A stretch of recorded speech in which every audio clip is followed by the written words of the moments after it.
Hey, everybody, we are live. Good evening, everyone. Yeah, I know it's a minute late. Sorry about that. That happens. Show business and all. Anyways, good evening, everybody. I am Sean, also known as Potentially Criminal, and happy Thursday. Welcome to the Thursday night stream. If you guys are new, we usually try to give everybody about 10 minutes or so to catch on up and get in here. And if you are new to the show, I am a defense attorney in the Cleveland, Ohio area over on the eastern side. And like I said, I practice criminal defense and, some other things here and there along the way. And we try to cover a little bit range of topics tonight. There's a lot of interesting stuff out there. Some things that are kind of funny, and then some things that catch up to the drama we've been dealing with the past couple of weeks. I wanted to say hello to everybody out there on Facebook, Twitch, Twitter, Kick, and Rumble. I did what I could to make sure Rumble should be working tonight. Let me see. So hello to everybody over in the Rumble ghetto. Let me see. It should be working because I know I did it. I did it, and I tested it earlier today, and it worked. So things should be working now. If they're not,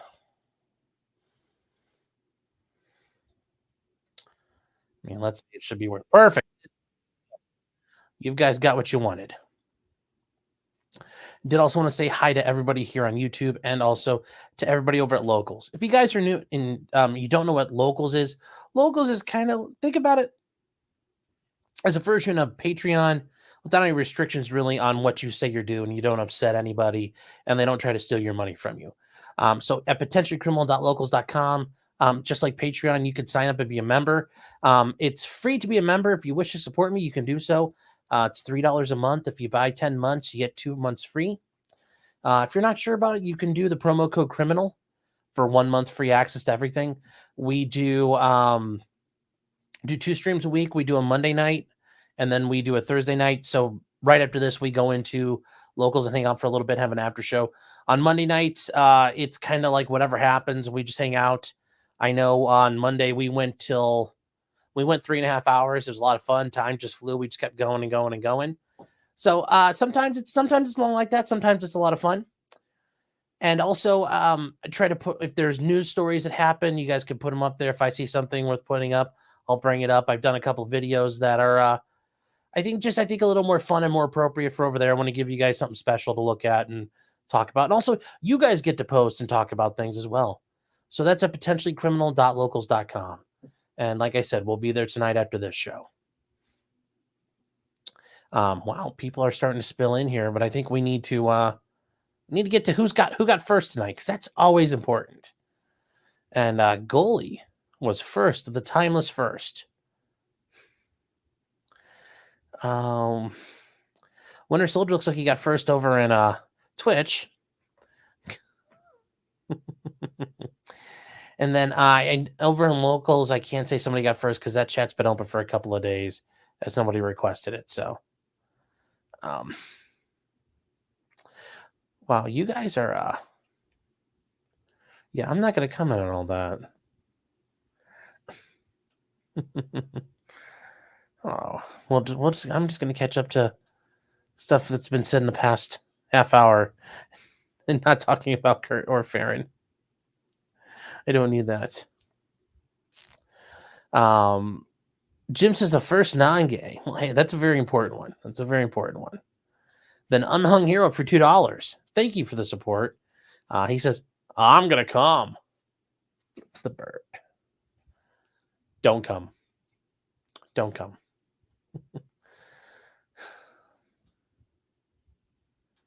So where are you?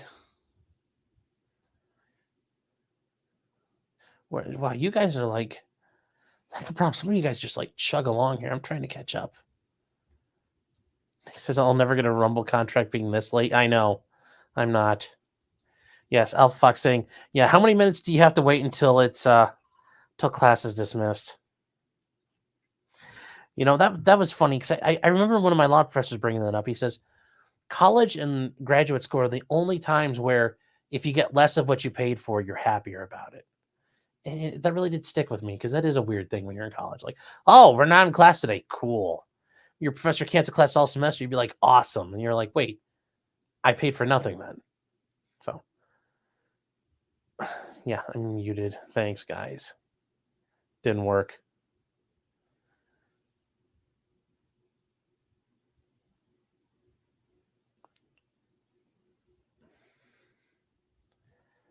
Yeah, I was going to say, oh my God, my volume was down. I was about to say. Hold on here. Let me know. Somebody. Hold on. Can you guys hear me? I don't know how this sounds when I touch it. Just the littlest bit. But yes, there you go.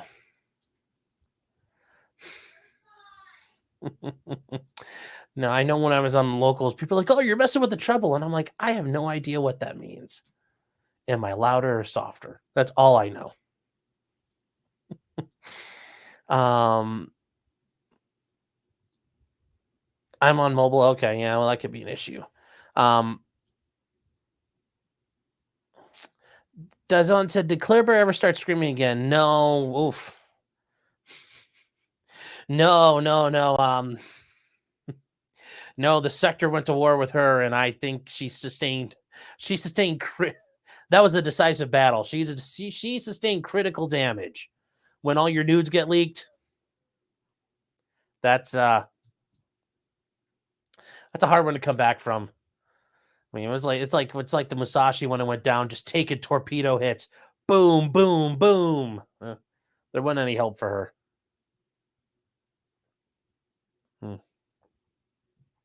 Oh, F in the chats, guys. I hope you guys. I don't know about you guys. This has been a super crazy week. Very, very fast. I mean, super fast. Felt like it's been a 4-day week. You know what I mean? Like one of those feelings where it's just like rocketing on by. I don't know. Why did that come in like that? Whatever. I'm all bass and no treble. Yeah. Yeah. Me and Megan Trainor, we're both like that. Claire is a U.S. Liberty to the sector's tiny hat brigade. Yeah, they attacked her. Yeah, they did. But like the USS Liberty, she survived and limped into port, never to be seen again.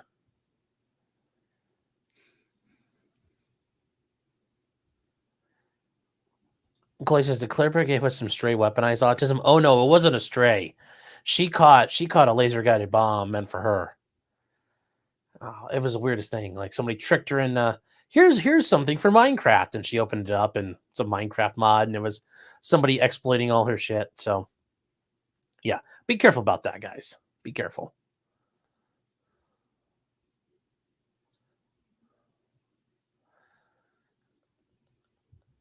Let's see here.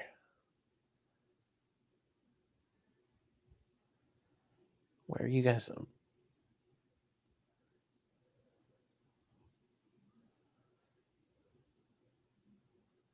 Yeah, I was going to say, Patty's like, yes, Fahrenheit nudes, question mark. Yeah. With that said, though, Walter Malone for $5. Thank you, Walter, is saying, am I looking at the one on the screen or am I looking at it in the scrolling chat? I don't. Okay. Will Smith's ex-assistant said he walked in with Will Smith bent over a couch getting murdered by another man. Jada says they're suing him. Any thoughts? I mean, on one hand, are you surprised? Well, actually, not even on one hand. Are you really surprised by the allegation? First thing, are you surprised by the allegation? And then number two, second thing, ponder me second. Are you sure that it's, I mean, like, are you surprised about like the actual context of it, given what we know about the relationship? I'm not, given what's going on with those two. So, I mean, they can threaten to sue all they want, but remember, Discovery is not a fun place to be. I can tell you that much. So, just be careful. Watch your ass, Jada. Or watch Will's ass. But it wouldn't surprise me if it's true. IFID for $1.99. Thank you. Saying get legal mindset on the show. I need to get people on. I said that earlier in the year. I said that was one of my things I want to change to have more guests. I started doing that for a bit. I need to get some more guests on, but I probably won't be the Thursday nights. And that's just because I feel like it's really hard for me to do, the news stuff. Like I like doing this Thursday thing. So it'll probably be like maybe Tuesday, Wednesday nights, but I am going to try to get some more people on coming up. So, Iman says I played Minecraft was 2009. Oh, where was it? I just missed it. That was a great Will Smith joke. Yes, Porcelain Thunder. Yes, he has a new movie. Will Smith and Men in Back. Oh.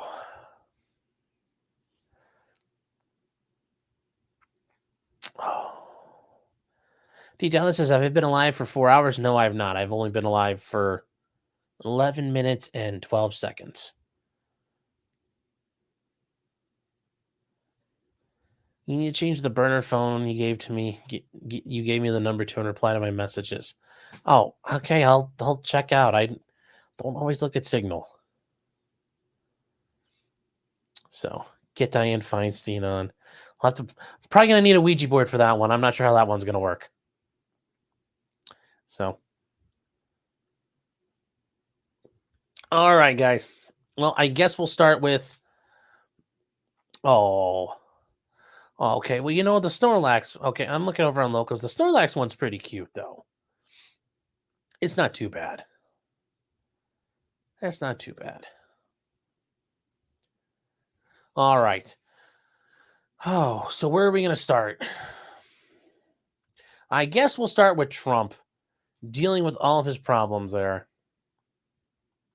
Oh, and Bella's saying, guess what? They're inducing my daughter at 2 a.m. Congratulations, Bella. Hope you enjoy being a grandma.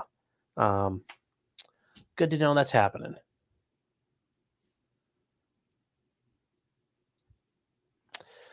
Now, this is really just more of just a interesting thing here that the judge Judge Engeron, who told Trump, you're going to shut up. You can't talk about my clerks and my staff. The fuck he can't. You forget yourself, Judge. You forget about that First Amendment because, as you can see, appellate court's like, yeah, that don't work like that, sweetheart. You can't do that to him. So his gag order's been lifted, and the judge trying to stomp all over him. So that was brought up. It's been stayed, so he's allowed to freely comment on the staff while the longer appeal plays out. And it appeals to everybody and the lawyers involved in the case, which I think is only appropriate because we also now we've had it for a while now, Letitia James, the Attorney General for New York, talking all kinds of shit on Twitter. And the judge isn't out there telling her to shut up.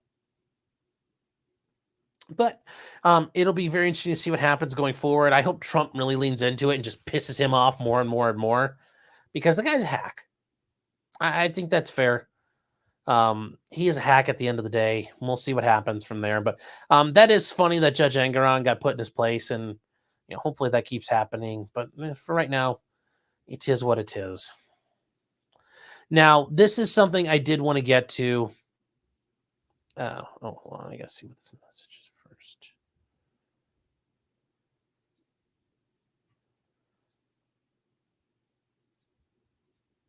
Okay. So this is something that happened earlier in the week, and it is the proffer videos from Sidney Powell and Jenna Ellis. Now, his title was social media director for the White House. Before we get to these, what exactly is a proffer? Well, the way a proffer works is you come in and spill your guts. Now, sometime you spill your guts to the state and the prosecutor and the police or whoever it's going to be, and you tell them everything. And you hope that's good enough to satisfy what they're looking for, and they cut you a deal. Sometimes the deal's already been presented. Some offices, you've just got to whip it out and show them what you got and hope they give you a decent offer. Every place is different. So Jenna Ellis and Sidney Powell both made proffers, meaning they had to come in and tell their part of the story. and it was kind of a mouse fart, really. I think the biggest thing was ABC News got a hold of the tapes. They were leaked, and they were able to only cull out like a minute or two of things, and both of them were not very impressive. I mean, Jenna Ellis's was very, very. I mean, I don't think anybody can look at that and be like, oh, Trump is done for. Like, this was not that impressive, and just listening to what she says here, it's not that bad, not that bad at all. And oh, I lost my little earmuff thingies. Hold on 1 second, guys. I gotta grab those.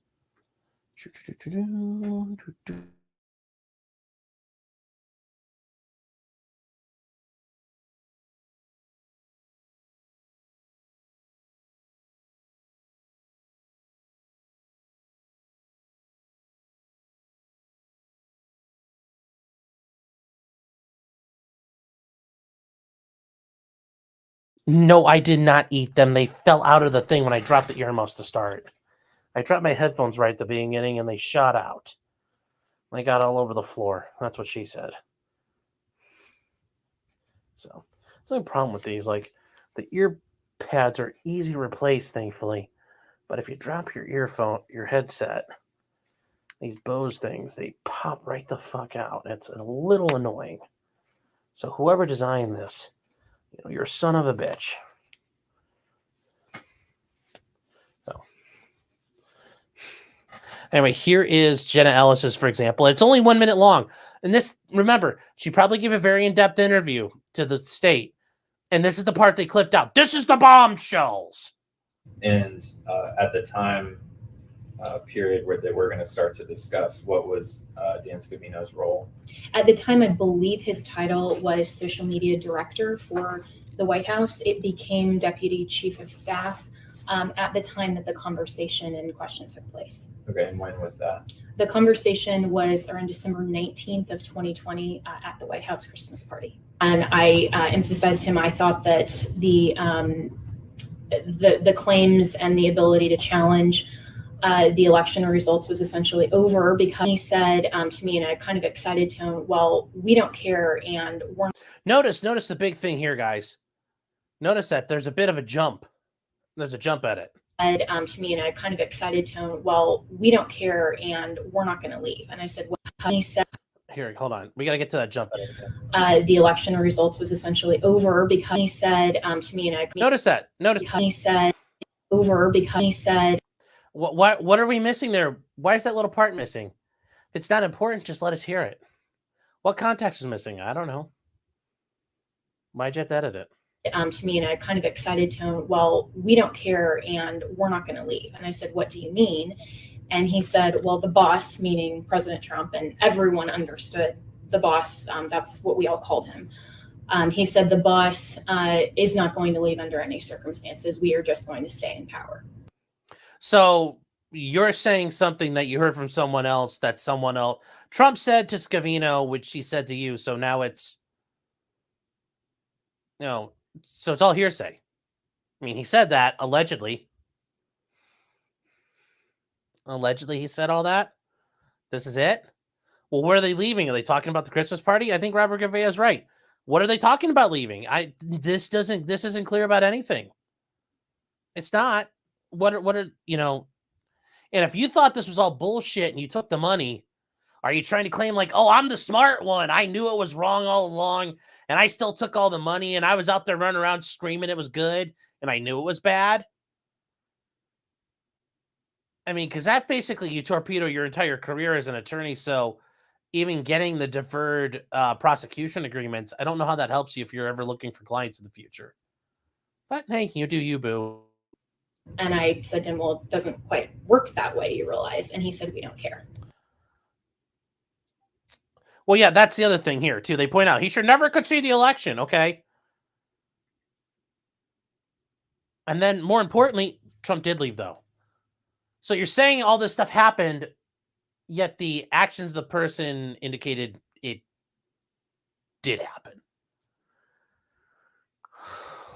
I mean, yeah, oops, Jenna. Oops.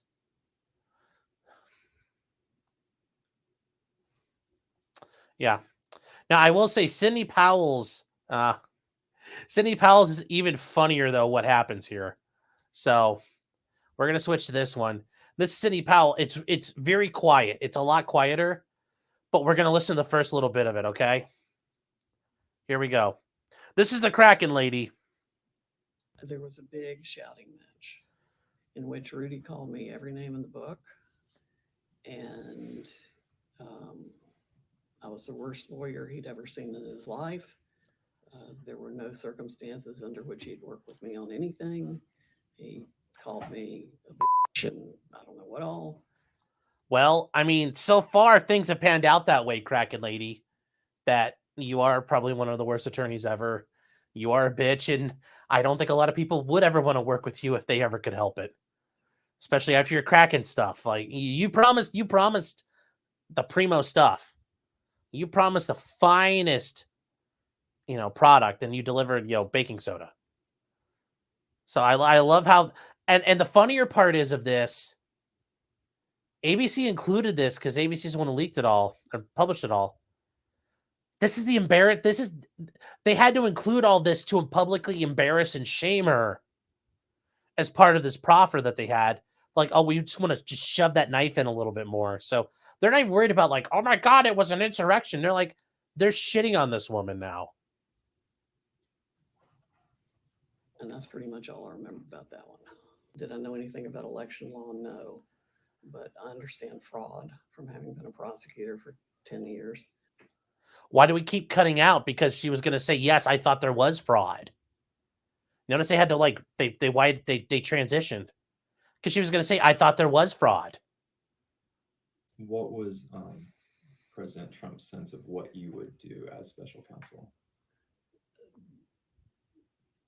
I guess he assumed, and I would have thought that I would have looked at putting into effect a provision of 13848 that would have allowed the machines to be secured in 4 or 5 states. How do you choose which states Notice and jump at it again. that you would target? How would I have chosen that?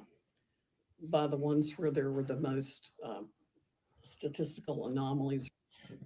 Notice we we're one question at a time. We're jump editing through this. Ms. Powell, were you ever around when anyone told Donald Trump that he had lost the election? Oh, yeah. Who? Pat Cipollone, Eric Hirschman, Derek Lyons, all thought he'd lost.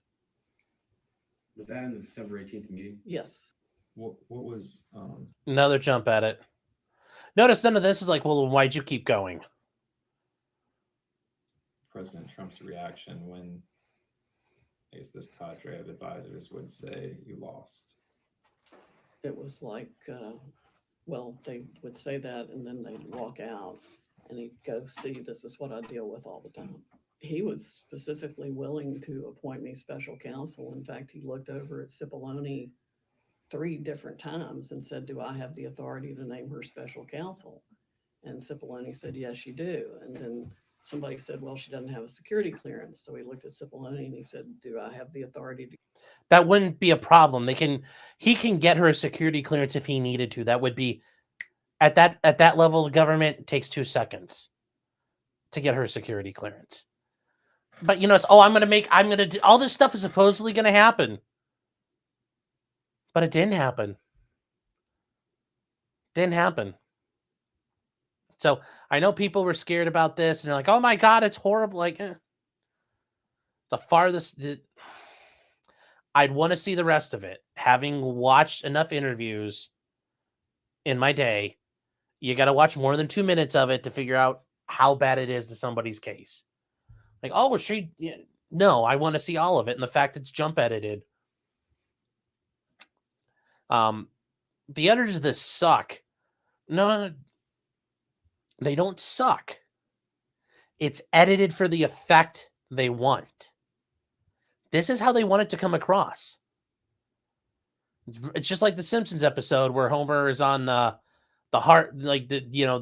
current affair version of it, and you see the camera going, like the clock going back and forth as they edit it. This is what they wanted. They wanted to do this. You notice with that camera, they crop out the clock because I'm betting that arrow was fucking bouncing around. This is what they wanted. This is how they wanted to look. Yes, the gummy Venus de Mayo, yes.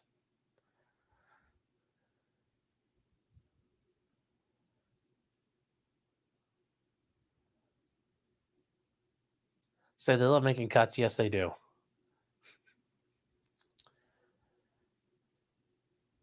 Cedar Rose says she's dressed like your aunt in the 1990s. Yes. Oh. JMK says, what happened in Germany? Oh, okay, so there was this stupid... Oh, God. If I would have been on at this time, people would have thought I was some sort of like Hassan Piker-loving communist. There was theory there were like Dominion servers in Germany, and as part of the plan, like some Rangers or an airborne team had gone and secured them, and there was all this shit going down. And that was going to be part of the Q plan, and trusting Sessions and trusting the plan, and it was going to be all fixed because they found these servers in Germany, and they were transmitting the data straight to China, straight to like Xi Jinping's phone, and he was sitting there saying, "No, I want the Biden to win." Like that was, yeah. Don't worry about that crap. Don't worry about that crap. Amateur Iconoclast says maybe because there was fraud. Yeah. Notice they didn't finish that part.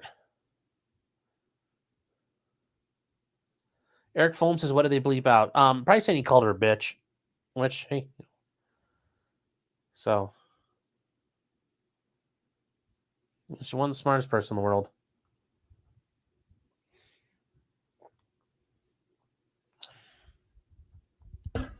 Yes, the Q-tards. The Q-boomers. They were so dangerous.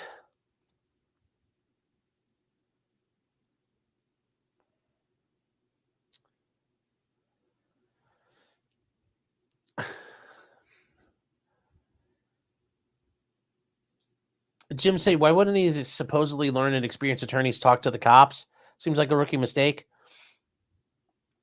Because this is part of their plea deal. So to get that deal where you get to walk away from all of this, and I'm thinking, especially because I've seen cases like this before where, the prosecutor makes an offer, they do a proffer to somebody, and the person proffers stuff, and it turns out like they were an integral part of the crime. For example, like, yeah, I supplied the gun for the drive-by shooting, and the prosecutor's like, uh-oh, I just thought you knew about it or were in the car, not like, hey guys, here's my pistol, go use it. That's a real story that has happened before. So they're offering their goods in exchange for that plea deal. So that's kind of one of the few times you are talking to the cops.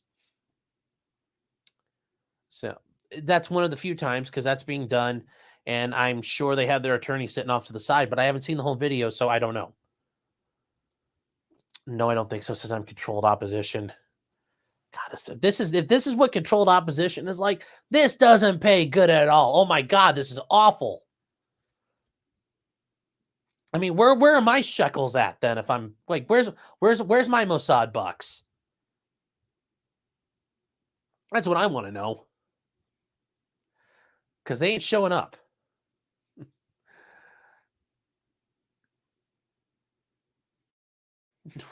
William says, William, please speculate wildly on what they cut out. Yes, all kinds of things.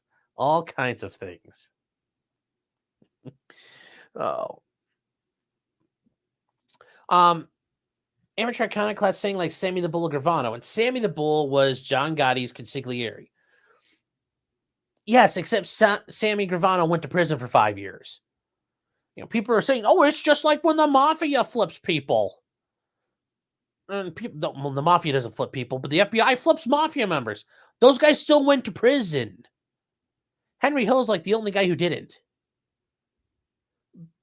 But everybody else, Chesbro, Sidney Powell, Jenna Ellis, they're all getting deferred prosecution agreements and probation. And I tried to explain it to, I think it was Pisco. The guy Joe had to deal with.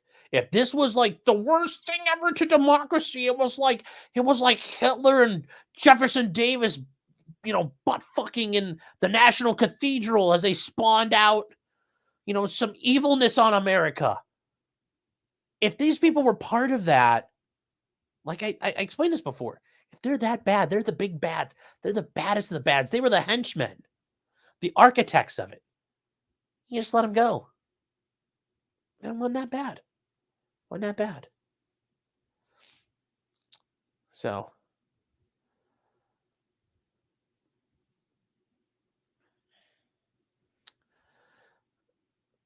Finite SA says the CIA pays better. Yeah, but I don't know. Like the CIA is kind of weak sauce.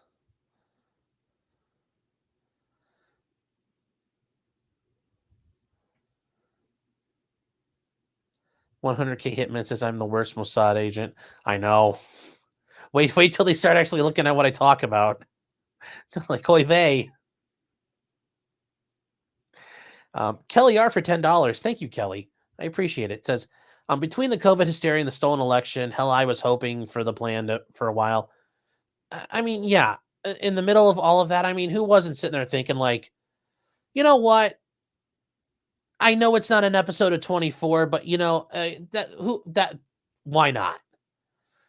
Yeah, that or the giant meteor showing up or something weird happening. Like, of course, there's always there's nothing wrong with it there's nothing wrong with hopium as long as you're not just sitting there like just with the mask and you're just like huffing it all the time.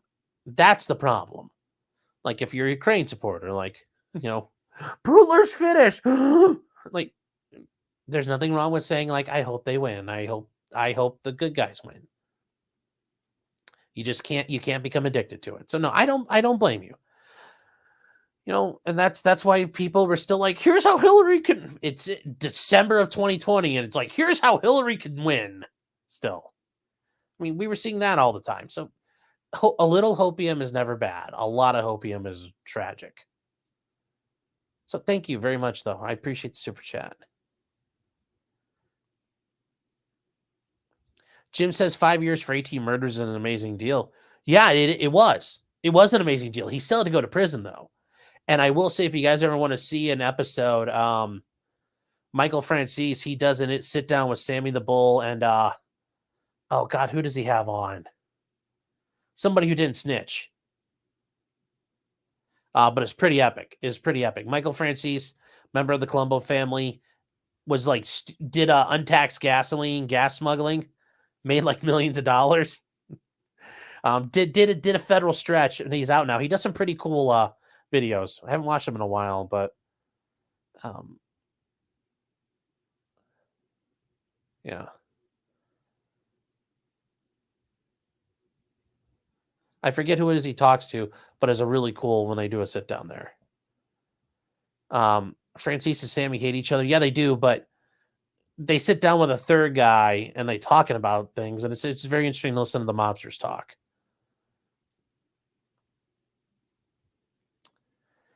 Oh, Furby Slayers the Mob didn't go away. It went to DC. Yes, it did.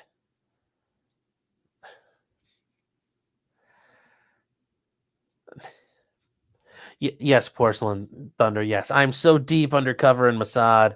I eat bacon cheeseburgers to throw everybody off. And I eat so many of them. Everybody must think I'm. Yes, I'm such a goyim. Oh, PBD does all the mob interviews. Okay, that may have been it then. Yeah. HM says 5 years for 18 murders.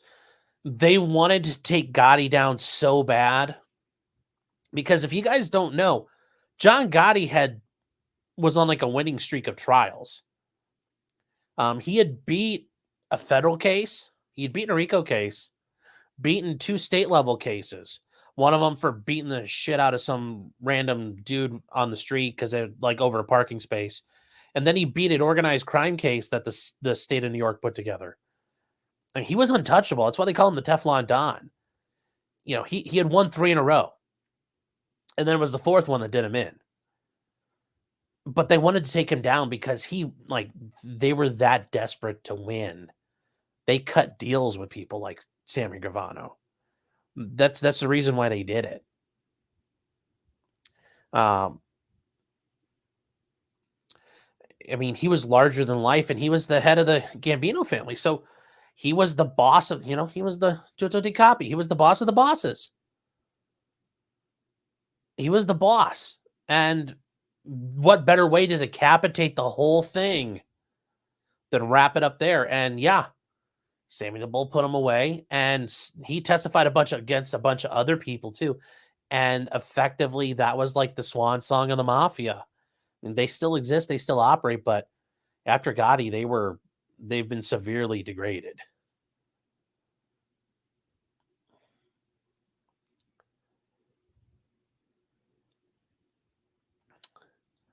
Reform Convict says, thanks to Sammy and rigging the jury.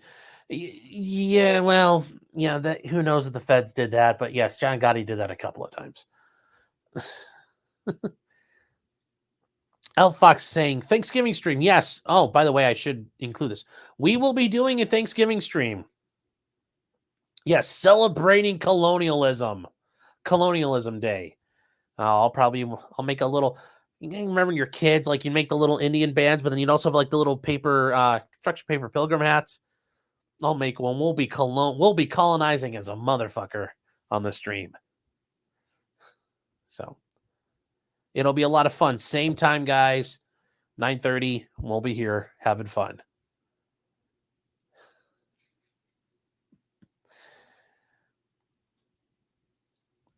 Yeah, he wasn't Rubbermaid Robert. We can do we'll do hand turkeys too. We'll do hand turkeys. Eric Foams, White Boy Autumn. Yes. Walter Malone says Black Friday super chat deals. Well, yeah, you know what? We'll be getting the drinking out. We'll probably be having some fun that night. We'll be doing some shots. So yeah, there'll be some super chat deals. All right, now.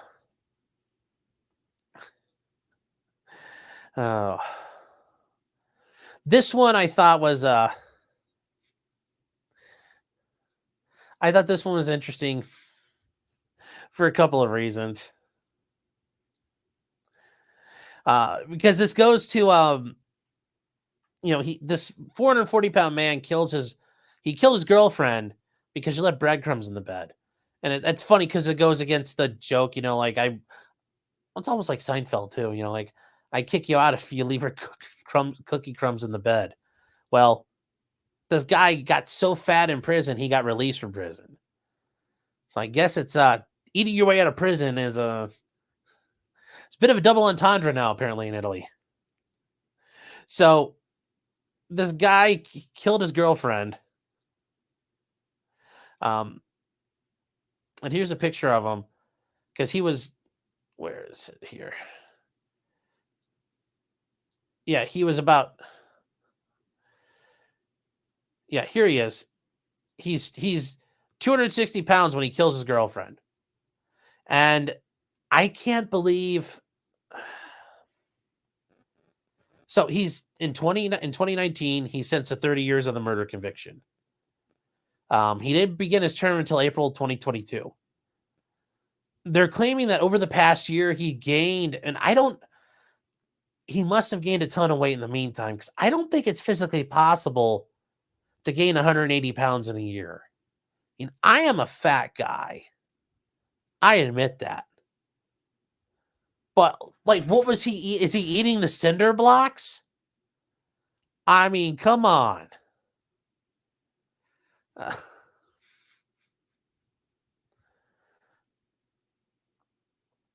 I just don't know how you gain 180 pounds in that much time. I'm assuming he had to do it back since he's been awaiting his sentence. So, but yes, he stabbed his girlfriend 57 times because he left crumbs in the bed. It's like, Yes, the corpulent convict. He couldn't remain bars because he's too fat, which makes it hard to get around without a wheelchair or crutches. Well, I'm assuming he's more concerned that he's like fair game for a lot of guys and he can't run away. So, bet in that jail there's a lot of cushion for the pushing with him. And he's also a smoker. It's like, jeez, you're doing it worse than me, bro. Come on. No smoking. It ain't good for you. But he's getting released from prison on medical grounds. Now, I don't understand how that works because they can't give him a low-calorie diet. I don't know how that works because they could throw him in the hole and just give him some food. Here you go. Do it Navy style, bread and water. You get the bread and all the water you can drink. He'll lose weight. But now he gets to serve out the rest of his sentence under the house arrest at his parents' house. And not just until he gets back to a healthy weight. But it sounds like forever now. Like he got a free pass out. Which, I mean,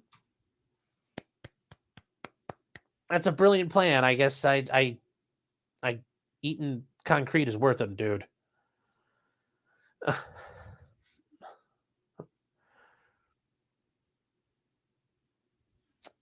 I just don't know how you do it. Yeah, when did he gain the weight? I don't know. Aaron Hack says he can't. Yeah. I got dibs on top bunk. No, you don't.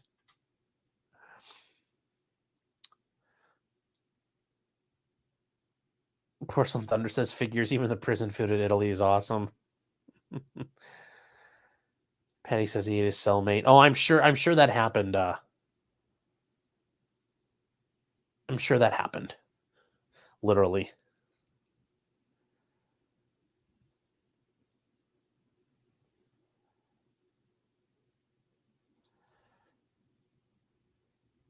Reformed convict saying, I've been to prison. No idea how anyone can get that heavy. That's a lot of commissary.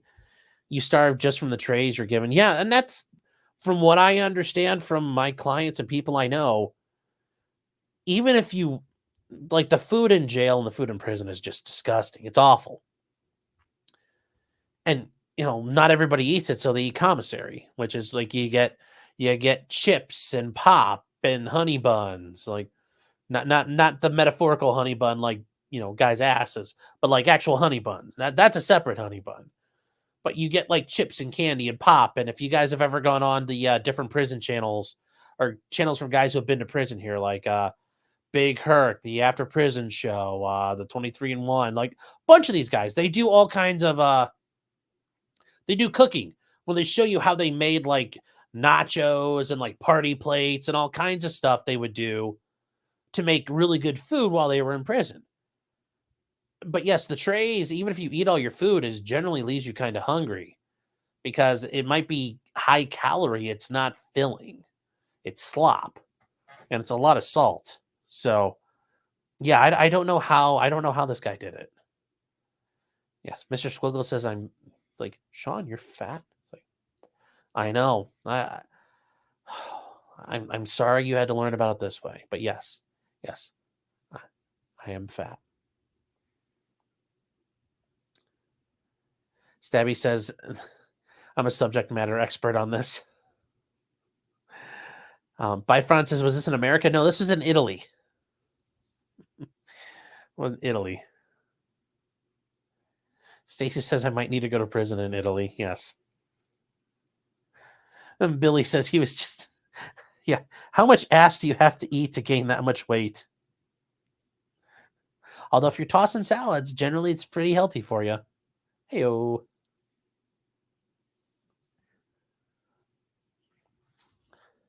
Yeah, that's a lot of bussy. Yeah. There's all kinds of bussy.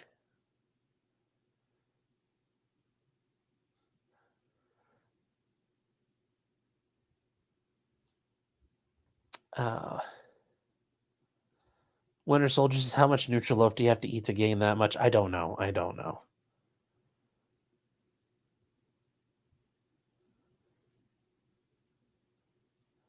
Garrett says an Italian guy moving back in with his mom. Impossible.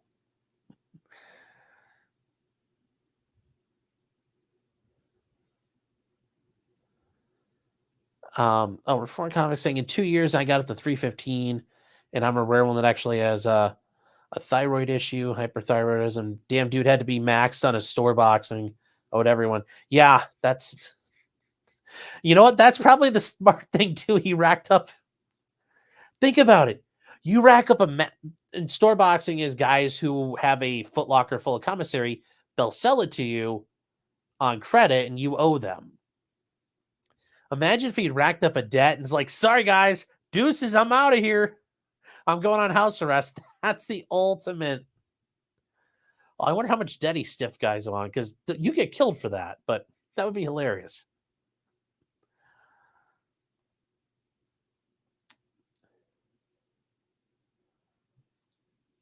Harper Warbro says, send the story to JF. Oh. Yes.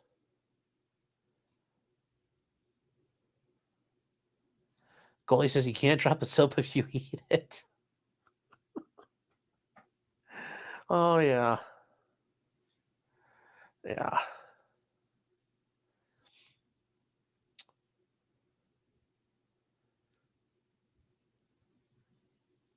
Oh my gosh, you guys are hilarious trying to catch up here. Finite saying unsubbed. Yes, I'm sorry. I didn't mean for you to. I didn't try to hide my fatness from you. The prison was next to an Olive Garden. Yes. Yes. Woofer says 8 soups for 10.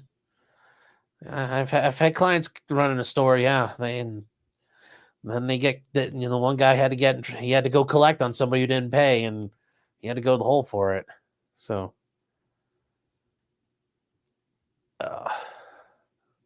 You get the free breadsticks at Olive Garden. Comic saying, I'd store box 2 for $3 back all day. It's how you eat getting stiffed. Yeah, getting stiff sucks. Yeah. Yep. Who is?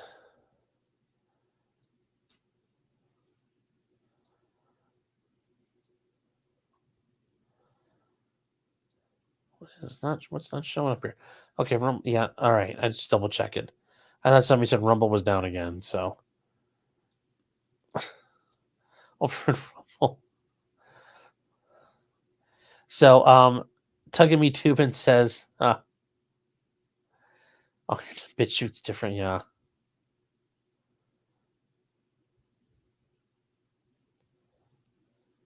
Oh, you guys, what are you guys talking about here? You're gonna talk about smoking in bed. That doesn't sound like fun. So you get fired.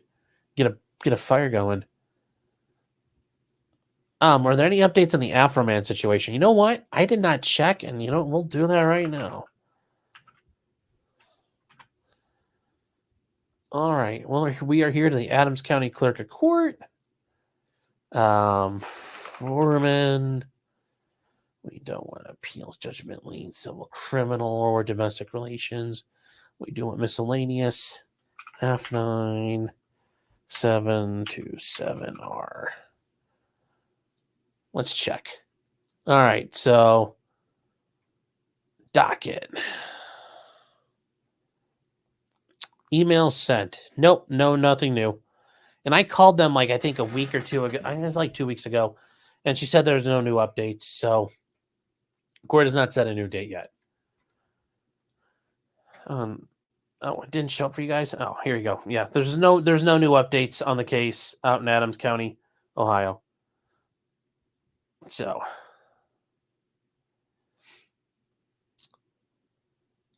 Robert Lawrence says, did those edited videos get brought up in court?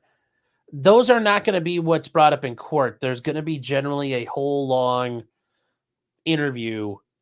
And when you do that, you play it for the sake of completion. Because that's the thing you'll argue is for the sake of completion, you show the whole thing. Unless there's a bunch of downtime, and then you might cut out parts. But no, those aren't the parts that were that's not the evidence. That wouldn't be like State's Exhibit 1 of Jenna Ellis talking. That's just the preview of it. Yeah, when we get in that Afroman interview, I'd love to get it. I'm trying to work on that still. See if they'll show me some Ohio love.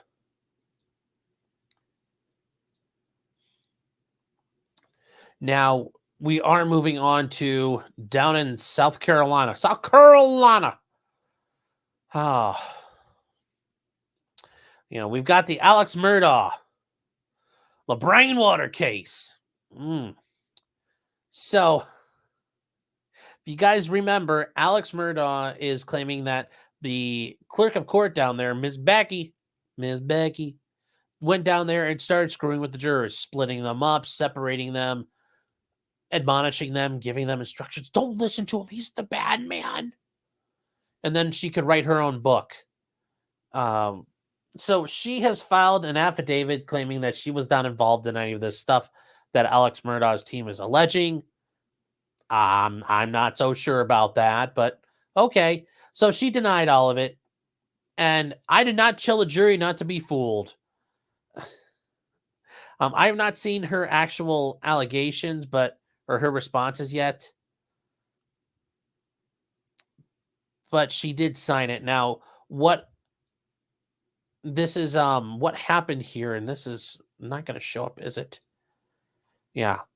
So she's claiming that she filed a response that I didn't do this. Or actually, she actually said, that's not true. In South Carolinians.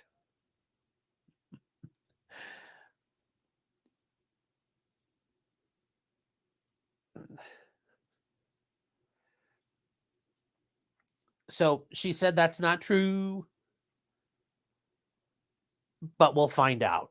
In the meantime, there were multiple motions filed by Murdaugh's team, including getting a new venue and the judge to recuse himself. Because Judge Newman, bit of a chatty Cathy after the trial. So it can reveal he's really not impartial anymore. Now, it's very interesting. I didn't know this, but he has been out and given interviews. He's come and talked at law schools, and I wasn't aware of this. Judge Newman went to Cleveland State University. So he's like, hold on, 20 minutes away from me, which is kind of cool. I didn't go there. I went to the ninth best law school in the state of Ohio. Go Toledo. But he there was a motion for him to recuse himself. And there were some motions to stay the trials that were sought with the Supreme Court of South Carolina. Not only was his appeal going, but he's got the other cases pending.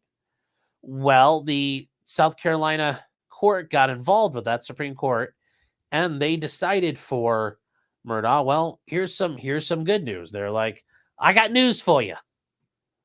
You're not gay, but they did bring up some things here. And one of the first ones was regarding his recusal motion.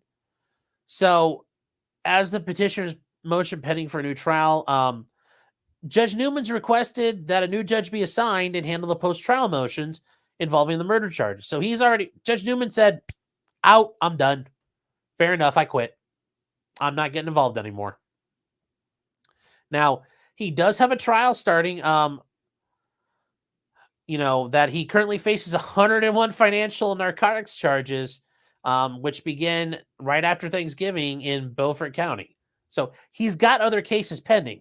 And he asked for a writ of prohibition, meaning that the Supreme Court would order the court below it, you can't do this. Literally be the Supreme Court going to, if Judge Newman was still involved in the case, they'd be going, yo, Clifton, Nepa. Well, that's not happening. That trial's going forward, and they don't have to worry about the recusal because Newman pulled the handles and ejected anyway.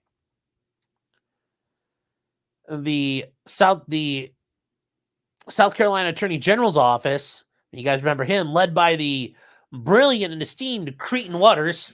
I'm sorry, I should say Creighton Waters.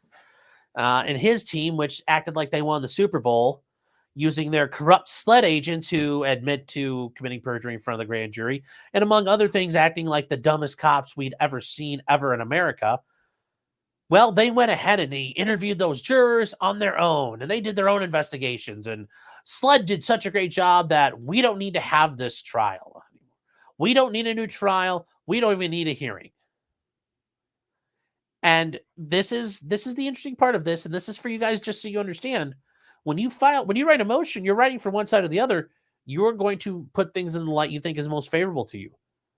So we had all those affidavits and all that information. Well, listen, here's how the state of South Carolina is looking at it. They're like, look, they got an affidavit from a juror who participated in deliberations. One who was removed for dishonestly concealing their own improper communications, and 2 hearsay affidavits from one of the paralegals. Now, that's a fair and accurate summation of it, but it makes them sound all like yahoos. And then they point out the additional sweeping conspiratorial theory about irrelevant Facebook post. And they go on for 25 pages. And they hammer on some things which I hate that they do, because I've always hated this, and this is one of them. That the idea is jurors are presumed to follow the law as instructed to them. And that is a very common thing that happens. So what they're arguing is, if you tell the jurors don't do something, they'll do it. They'll follow the rules. And if you tell the jurors, say, ignore that comment's stricken from the record, the jurors automatically go delete and they forget about it. Obviously they don't. The jurors do what they want. But courts have to say, we believe in the jurors. We give them instructions. By golly, we know they're going to follow them. Why?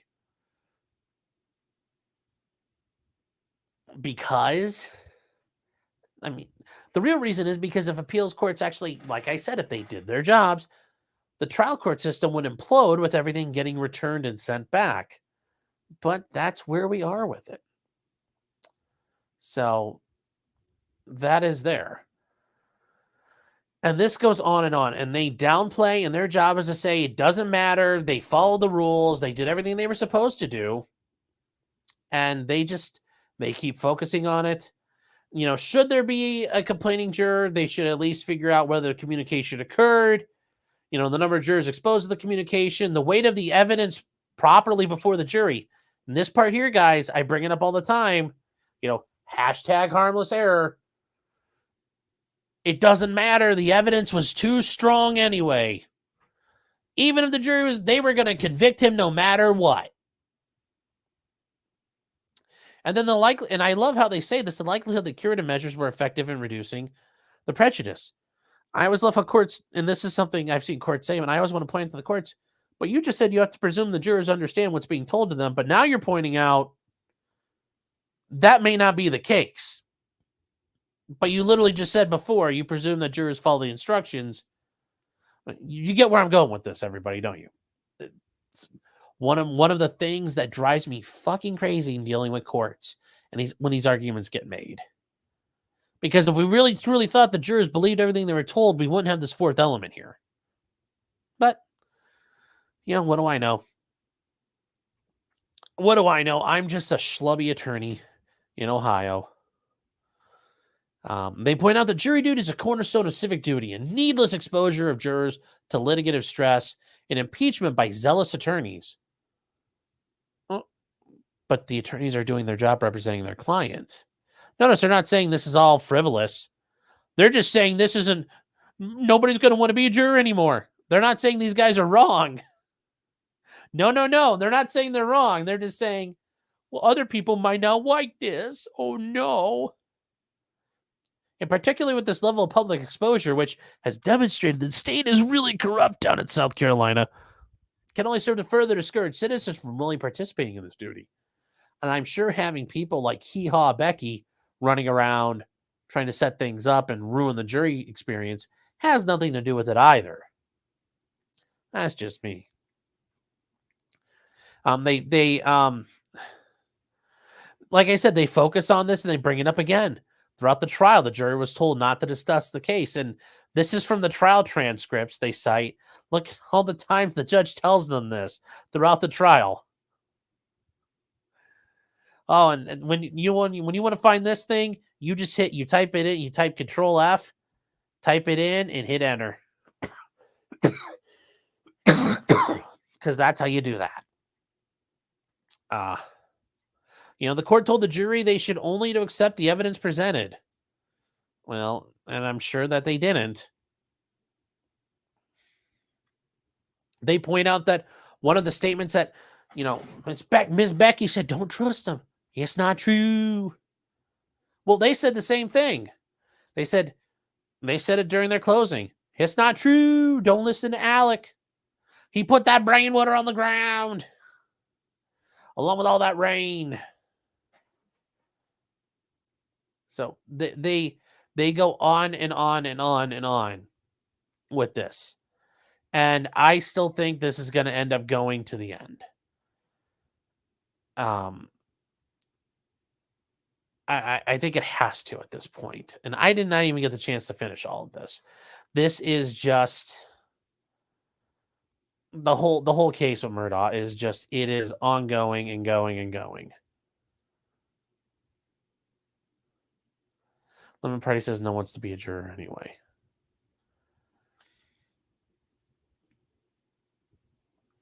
Yeah. Sir Fist says sled lies again. Yes, they do. Yes, they do. Winter Soldier says he's too dark to be a Viking. Scott Alma says, so let's get the stream out onto a tray. Nice. Okay. No bloom on this stream. It's still fresh. Parallax says the 9th best out of 9. Yes. There aren't 9 law schools in Ohio, but I mean, however many there are, I was probably at the last. Iconoclastic, but there's only 8 schools in Ohio. Yeah. That's how good it was. That's how good it was.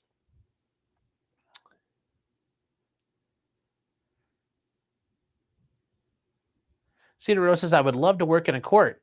There are times where you can do that. I mean, if you, you're clerk of court, generally you can apply to go be an assistant clerk. That's not the clerk of court itself in most places is an elected position, but the other people in the office are not elected. They are county employees or state employees, however it's run. There are times where it depends on the staffing or things like you can work in other places. Certainly it's you're just going to have to keep your ear to the ground, but you could. It's definitely possible. Mr. Case is potentially schlubby. Yes.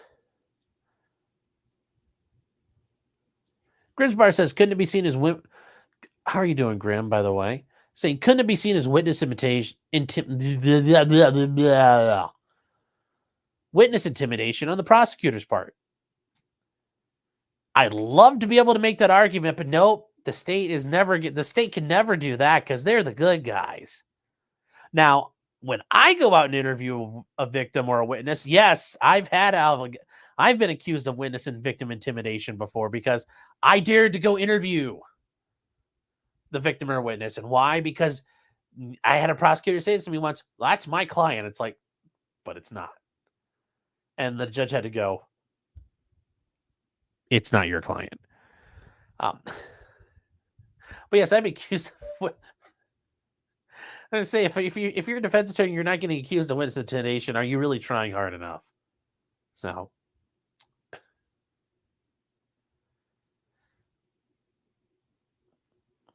Alpha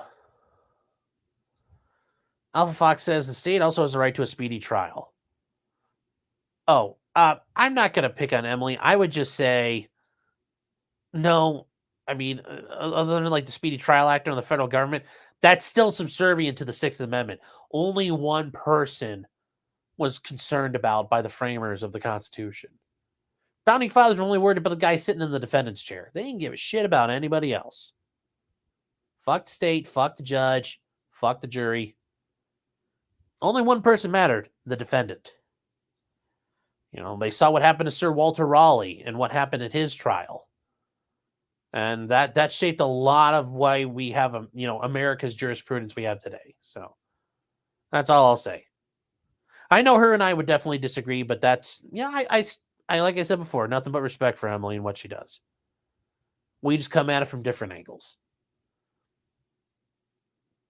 I one practicing lawyer to another practicing lawyer. Play to play, a pimp to pimp.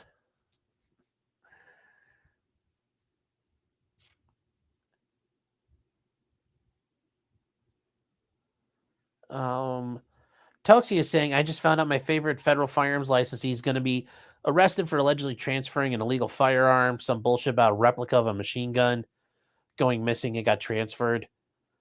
If your books aren't right, that's a problem. But I think there's probably a little more to this than what you've heard. That alone on its face doesn't sound like a problem that somebody would get arrested for. But, maybe there's, he lied on forms, lied to the feds, or, there's more to it. But that does suck. Mr. Cage says, how are you doing? Not bad. How are you? Hopefully you're talking to me. Otherwise, that's really awkward, and I jumped in your conversation.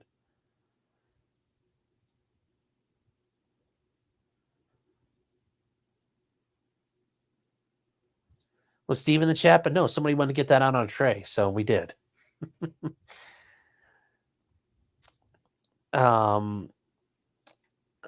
So that'll be something for us to see what's going on a little bit later. Now,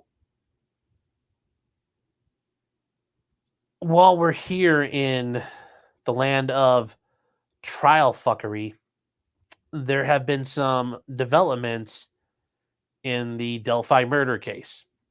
You guys remember the Delphi murders? It's Richard Allen. He's accused of murdering those 2 girls in the woods, and it turns out it sounds like the police hid a bunch of evidence, and then the judge is screwing around it. And then she fired the defense attorneys behind closed doors, and now this is turning into a massive dumpster fire. And that's a shame. I know you're out there. I know you are a attorney in Indiana. And I know you have some, maybe a little inside baseball here, but this is filed today, all day, by the judge, Judge Francis C. Gull. Not to be confused with her brother, Stephen. Boo. I know that wasn't a good one. I tried. So she was given time to respond, and she did respond. And oh boy. We're going to get to a point, and I'm sure some of you are going to sit there and thinking, something's missing from this response. Something's missing. So it's the state of Indiana for Richard Allen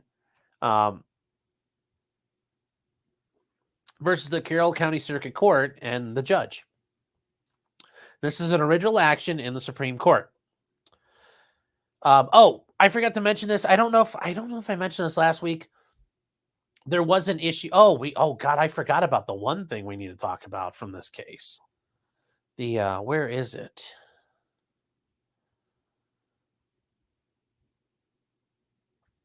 No, we had already talked about this before with the court report saying, nope, I'm not giving you a transcript. Sorry. That was a confidential hearing. And the Supreme Court said, no, you're going to give us a transcript. Listen, honey, that's not how this works. So guess what? That transcript's going to be delivered, and I'm sure that beautiful bean footage is, as I mentioned, and I've said it before, and I'll say it again, whatever this judge is doing, I'm sure it's going to be for the dumbest of fucking reasons. I doubt she's part of the conspiracy, but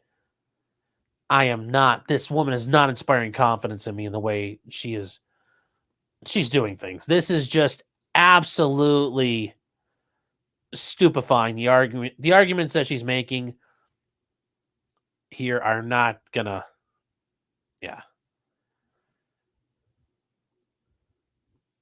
So here That's James says, literally reading that this moment. So here we go. Well, here we go, girlfriend. Strap in. Okay, so what is the judge responding to? She's responding to the writ of mandamus or Matt Damon or mandamus, whichever you prefer. I don't know how it's writ of mandamus. Matt Damon. And a writ of prohibition. So she was going to be prohibited from continuing as judge, and she was going to be forced to reinstate the attorneys that Richard Allen had, Baldwin and Rozzi, because he wants them. And they really hadn't. They were good boys who hadn't done anything wrong. So she responded, and she has her own attorneys. She hired from Delaney and Delaney out of Indianapolis. But there's no Delaney here, so maybe they have a lot of attorneys. Or maybe these guys killed Delaney and Delaney. I don't know. Now, we get to the point of some things here. The relator, and that's Richard Allen, does not meet the conditions precedent or mandatory requirements to seek a writ. Okay. He failed to comply with the conditions precedent to seek relief from the trial court, meaning he didn't do this timely. Now, he also didn't do it fast enough, and we'll get to that. But if you notice on here, they talk about the docket and the case management system. There's nothing mentioned about him getting his Sixth Amendment right violated. It's kind of interesting. They don't even touch on that topic, really. But their only argument is, well, it wasn't timely filed. But let's get to it. Let's get to the fun stuff here with Judge Gall. Now, he is not... They claim that, and when you see relator, that's Richard Allen, has not filed a written motion seeking relief from the respondent from the judge, which is supposed to be done as part of the original actions rule. And this is a critical thing. A lot of times in courts, you have to follow the procedure. This isn't Vietnam. We do have rules, and we have rules for a reason. Now, I think in his situation, it's funny because you'll see Judge Gull over and over and over stating, well, he didn't do anything. He didn't file motions. All the while, he's been represented in one capacity by some attorney or another. And that creates a problem for Richard Allen, because when you are represented, and this goes whether it's a court-appointed attorney or you hire an attorney, you, as the person out there, you can't file motions on your own if you are represented by counsel. That is considered hybrid representation. That is not allowed. If you start trying to file motions on your behalf, the court's going to say, warn you, don't do that. And then it's going to start striking him from the record, because you don't have the right to file. If you're representing yourself, you're representing yourself. But if you're representing yourself, you don't have an attorney. But she's going to sit here and bang this drum that he didn't do something while he had counsel. I kind of get what they're trying to say here, but it's like you're penalizing him for something. How did he know he was getting butt fucked back in 2 months ago? How did he know he was getting butt fucked back then? A little hard to make that argument there, Frankie. He's occurring about events that occurred months ago. Yes, but when you look at the totality of the circumstances, this is an ongoing chain of abuse and impropriety that's going on. 30 is not attempted to demonstrate that denial of this petition will result in extreme hardship to himself. He's asking for his attorneys back, that he has a critical trial strategy they have, and he trusts them to execute, and he believes it will give him his freedom. I don't know how much more extreme of a hardship you can have. You're killing my Sixth Amendment right to an attorney and to have a fair trial, Judge. You're literally milking his intestines, just whoop, right up in there, just milking his past the prostate. We're going past that all the way up in the small intestine, massaging his small intestine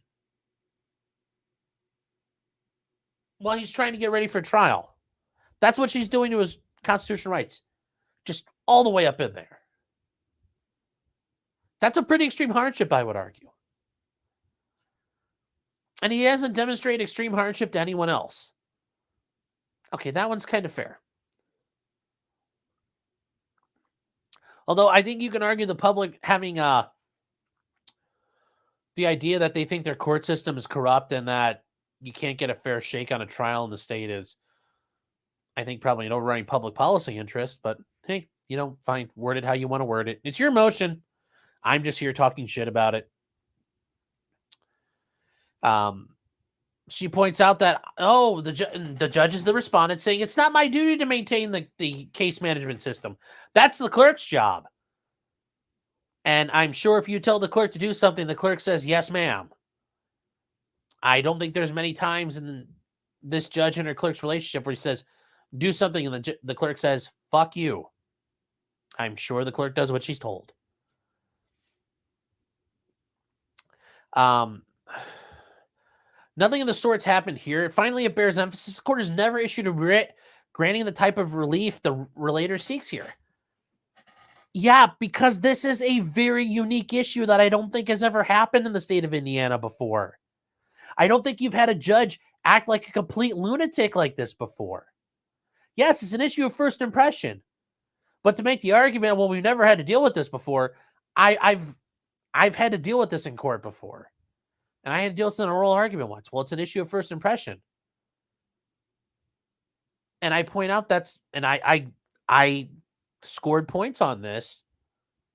That's because nobody ever thought this would happen. Nobody in their right mind expected this to happen.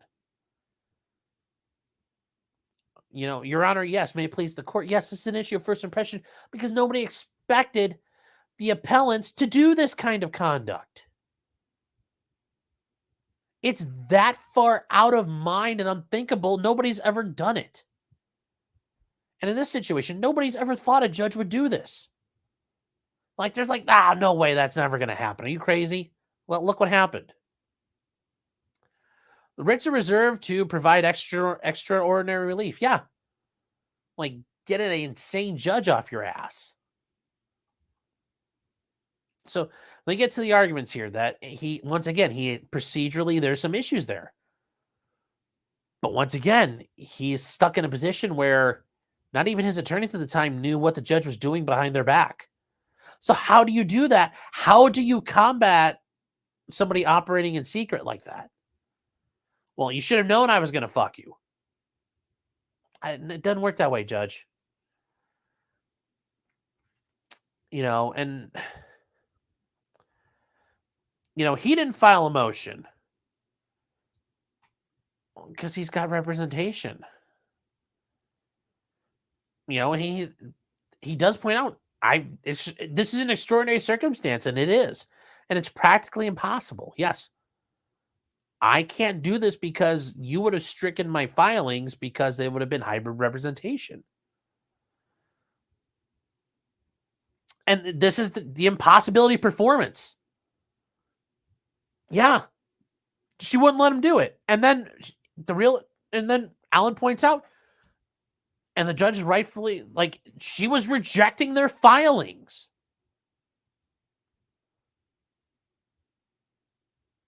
Okay. But then she tried to say, but if you filed something, I may have let you do it. But we all know she wouldn't. We all know that.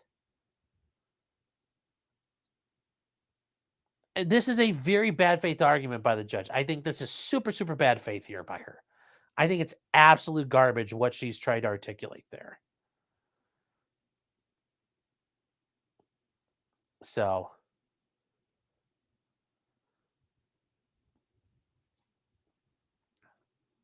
this is just David saying, is she trying to gaslight an institution? Yes. Also, I got your email. I'm going to respond to that. By the way. Oh, fuck, says a writ of mandamus. Yes. Oh.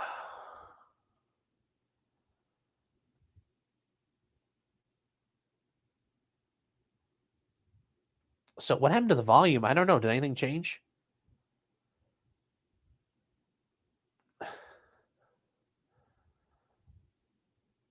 So that is it's the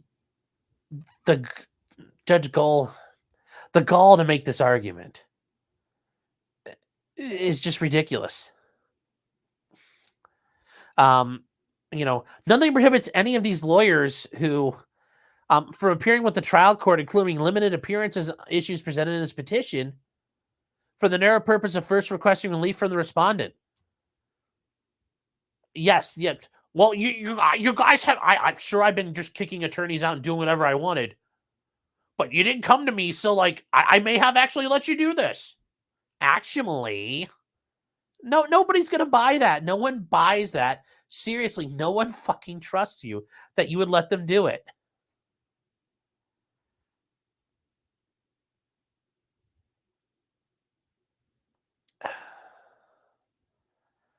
Now then she goes on to argue, well, hey, this all happened way, way long ago.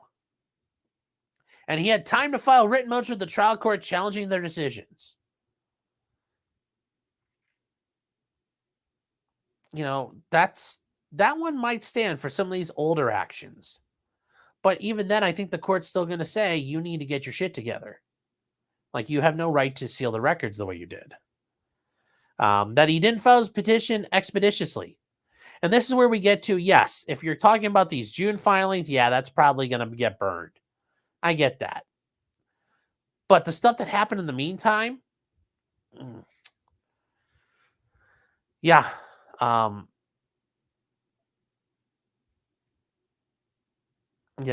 I think this idea that the court decided months ago, well, that doesn't mean it's all should be precluded. If you're doing something wrong, it needs to be corrected. But yes, this will not result in a denial of his hardship.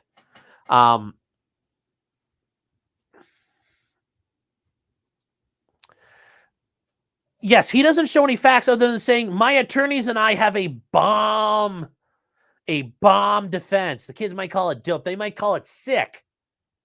Might say, I have a no cap defense. And it's going to work. No cap. Yeah, no, that's not a fact. I mean, I'm surprised some of this passed the straight face test. And that means, can you write this and does it pass a straight face? Can you read it without laughing at yourself? That's generally the idea of, in criminal law, whether or not it's frivolous. Although he raises arguments about his Sixth Amendment right to counsel, these claims of harm have nothing to do with the relief he seeks in his petition. He wants his attorneys back. You're not flat out addressing it. You're skating around the issue. Notice she won't even say what she did in that hearing behind closed doors. Still.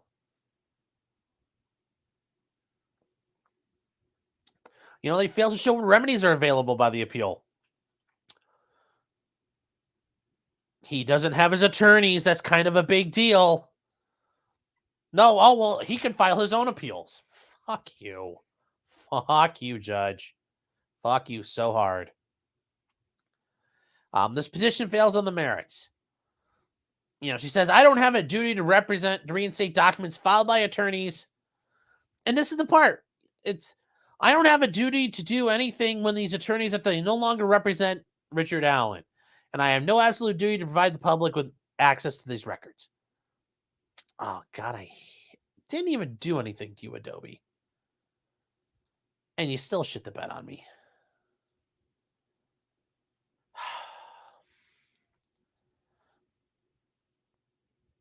Absolutely nonsense.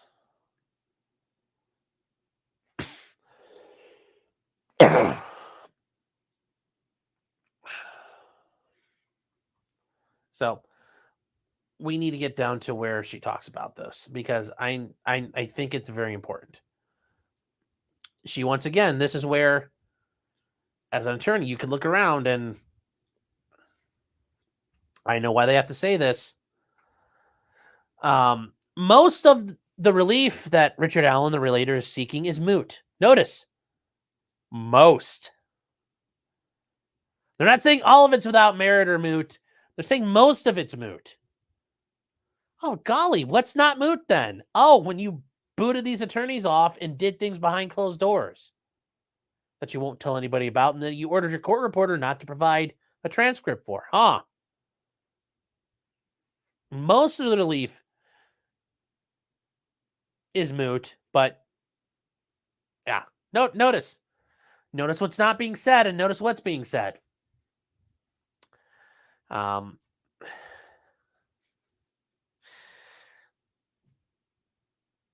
These filings that were filed on the 25th and 26th remain stricken from the record.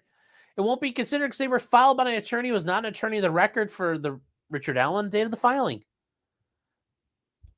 Because you caused it to happen. This is your fault. This is induced by you, woman. This isn't a result of anybody else. You did this. You are the cause. There is no force majeure. This is your hand doing this. It's just absolutely bullshit. He's claiming that Richard Allen's claiming that the parties agreed to stuff that was off the record about sealing the documents. Nothing like that happened.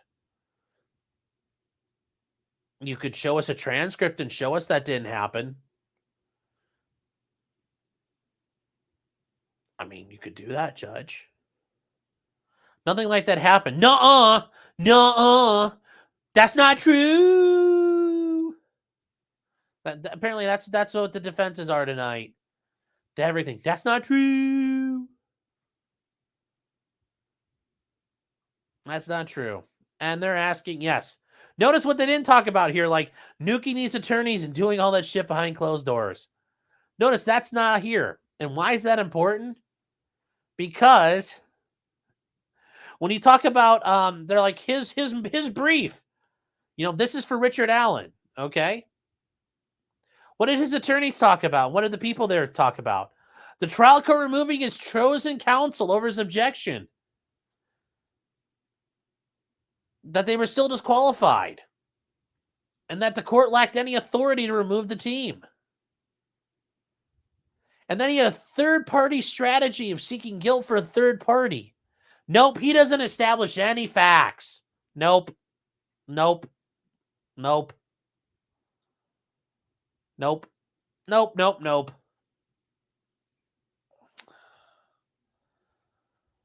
Oh.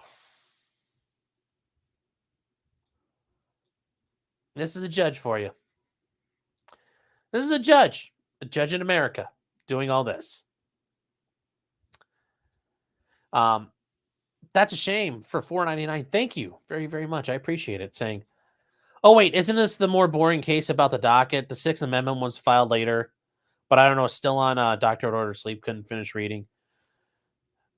I mean, they point out like, oh, well, the easiest thing, Judge, you could do is just tell us what happened. Tell us what happened. We'll figure it out from there. But we don't have that. The Odinists are muted.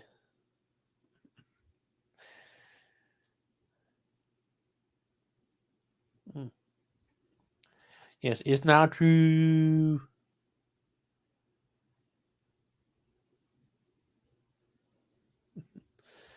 Keopathic says never trust a man or woman who wears robes. Yes. Sheeple Hunter. Sorry, I was catching up on some of these. Sean speak word good. Sean talk words. Thank you.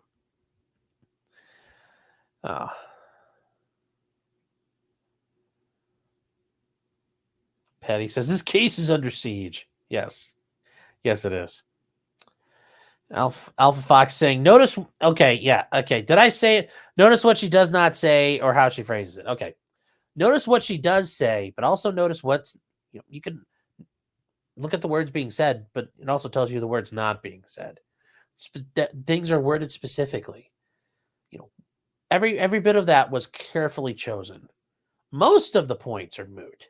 Not all of them, because they know they can't get away with saying the whole thing's moot, because the court's going to be like, yeah, no, that ain't working here. So, yes.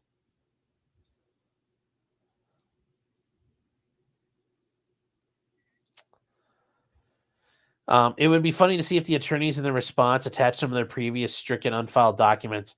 Oh, that would be fucking hilarious. They should do that. Like I said, when we see that transcript, I want to see that transcript so bad. I want it so bad. I want it. We'll get it someday. Someday we'll get it.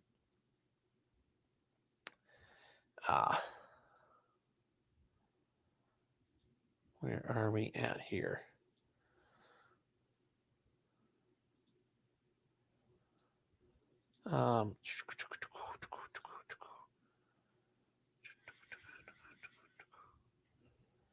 All right. Now, this is one. This is a case that I wanted to talk about. I know it came up. This is a case out of Colorado. It's the Rocky Mountain gun owners versus Jared Paulus. This case is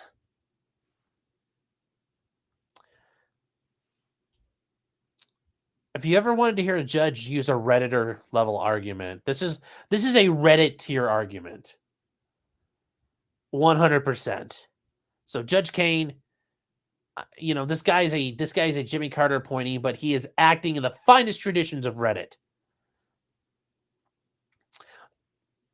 And we'll demonstrate why.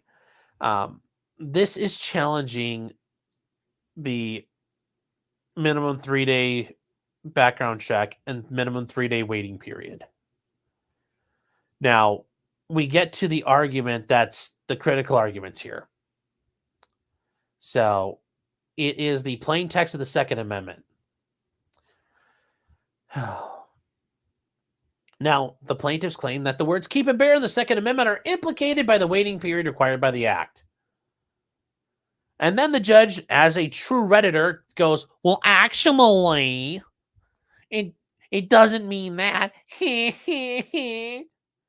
Keep means to retain, not to lose, to have in your custody. And in 1828, it was defined to hold, to retain in one's power or possession. And then the court in Heller said, bear means to carry. Okay. From reading this, plain text is clear. The relevant conduct impacted by the waiting period, the receipt of a paid-for firearm is not covered. Yes. Well, nobody said you can't. You have the right to keep and bear arms, but nobody said you had the right to buy one. Oh, God damn, it didn't show up here. This is the judge. You could buy it without doing it. Funny judge. Funny judge. You can bear all the firearms you want. You just can't buy them. That is the level of brilliance a federal judge is employing today. Yes. It did not mean you could receive a newly paid for item, and it did not mean to receive that item without delay. Likewise, having weapons indicates you already have it, not that you received them.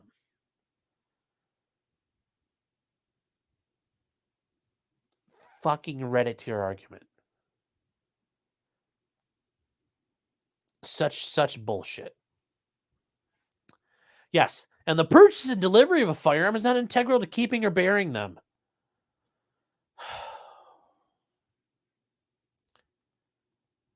Try that for any other amendment or any other right you may have. This is the only... this is such bullshit.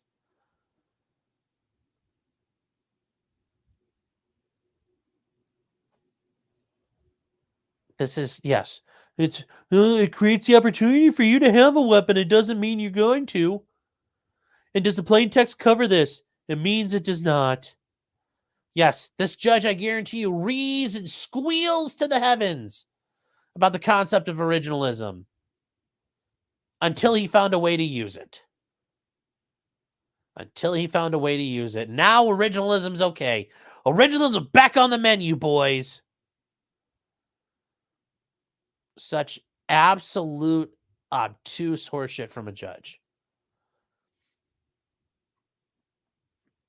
even if purchasing a firearm could be read into the terms of keep or bear without any delay, the founders would have expected instant widespread availability of the firearm of their choice.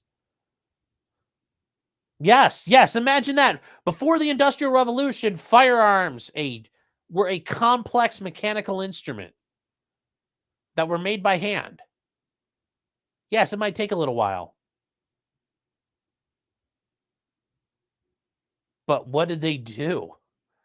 Like, there wasn't a waiting period for the Army. You didn't join the Army and you have to wait 3 days to get a rifle. They gave you your musket. Here you go. Here you go. Here you go. Here you go. I mean, just the most asinine argument. If they could have had them readily available, they would have had them readily available. If they could have had access to AK-47s, they would have used AK-47s. If you could have gone back in time to George Washington and demonstrated an MP5 or an M60 or a Mark 19, he would look at you and say, what can I do to get 100 of those right now? And can I use that on the British tonight? This idea of like, oh, no, we need to take our time. They need to be made with care. It's because that's all you could do. They were handmade items. But notice what industrialization immediately was used for. Armament manufacturing. So it's like they thought, oh, God, we need as many guns as we can make them. Just Redditor. Reddit has invaded judiciary. So, yes, apparently in Colorado, well, you can't, you can own all of them you want. You just can't buy them. Brilliant job, Judge. Brilliant job.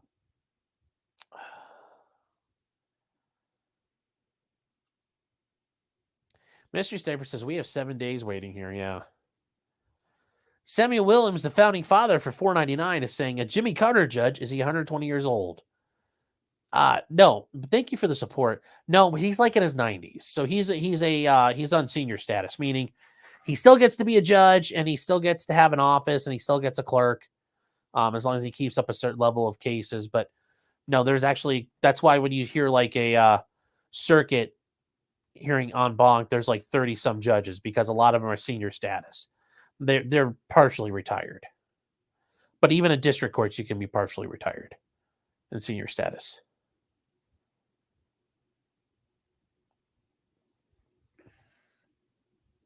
Wait, how did I get actual audio from the courtroom? Critical says, how many updates did the judge get for that? Oh, probably all the updates. He got all kinds of karma. Yes. We said you had the right to, you could say whatever you want. You just can't use a printing press. Whoa. Yes. MLS, how are you doing, David? It's saying the founding fathers would have supported people having just as much firepower as the government.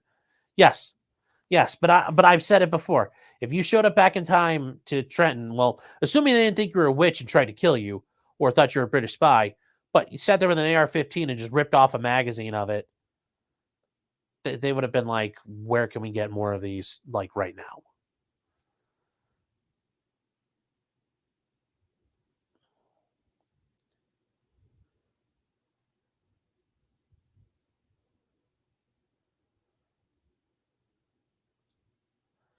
Camp Patrick saying, with your best argument, use originalism to say there's no age requirement to buy, own, brandish, bear, or otherwise possess a firearm. There wasn't ever a law against it. I mean, by the time you're 10 years old, you might have like a smaller, like a small bore rifle, but no, by the time you're like 13 years old, you're expected to have a musket and help put in work on the farm. You're helping taking care of the family. If the engines show up, guess what you're helping dad do? You're helping slay bodies. So it was very common for kids. Now, they wouldn't carry them around all the time. You didn't just walk into town with your musket. But if you had it, it wasn't necessarily an issue.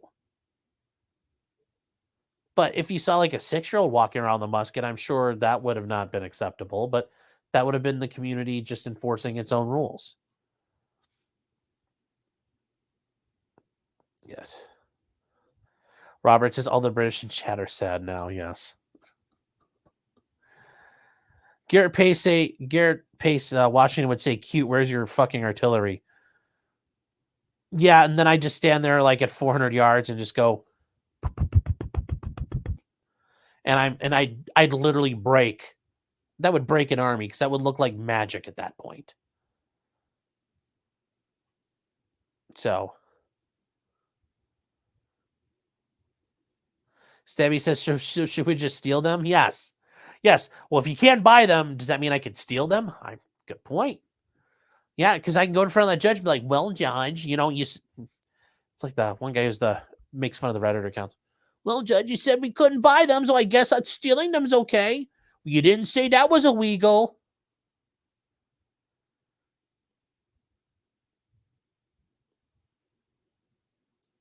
Winter Soldier says England blew a 13 colony lead. Yes. Yes, they did.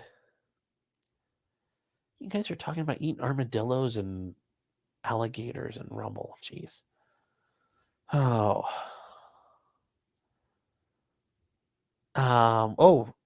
Okay, what happened? I'm reading a tweet. Oh, I've seen that before, Bella. Yes, about the MDMA lab. Rid of Mandingo. Oh. Funny. You guys are funny. Stormcrow says you're branded as a heretic for having smokeless powder. Yes. Yes.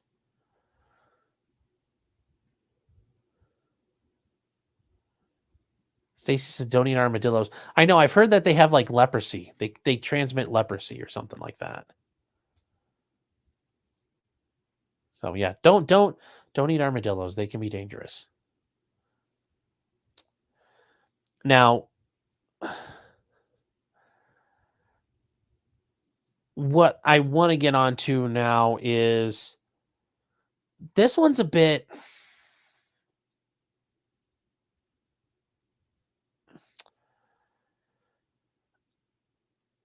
This one's a bit interesting.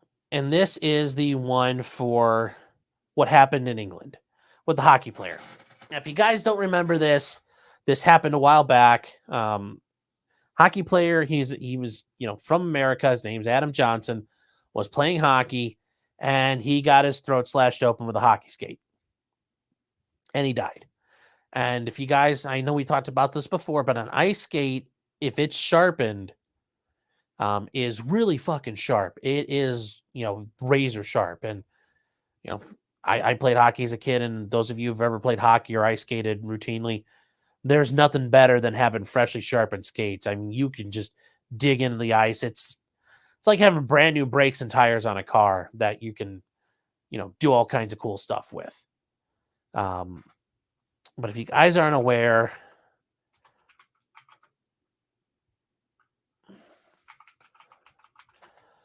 what an ice skate looks like.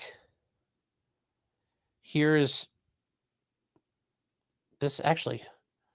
Will this load up? Right, because this is actually a very good representation. Because somebody was asking me before, and I was trying to explain it. And this is actually a very good example. And so this is ice skates, figure skates. This is actually, so you've got, it looks like a boot, and it basically is a boot. I mean, they're very rigid. And you've got the blade on the bottom. The blade is not like a knife blade. It's actually a flat piece of steel. And you can see here, it's kind of thick, and it's thick. And it's got some girth to it, and then you grind in the hollow. And that's how you skate, is on those edges. And it doesn't take much to dull them. But that edge can cut through wool socks. It can slice. It is very sharp. Now, what does that mean? Well,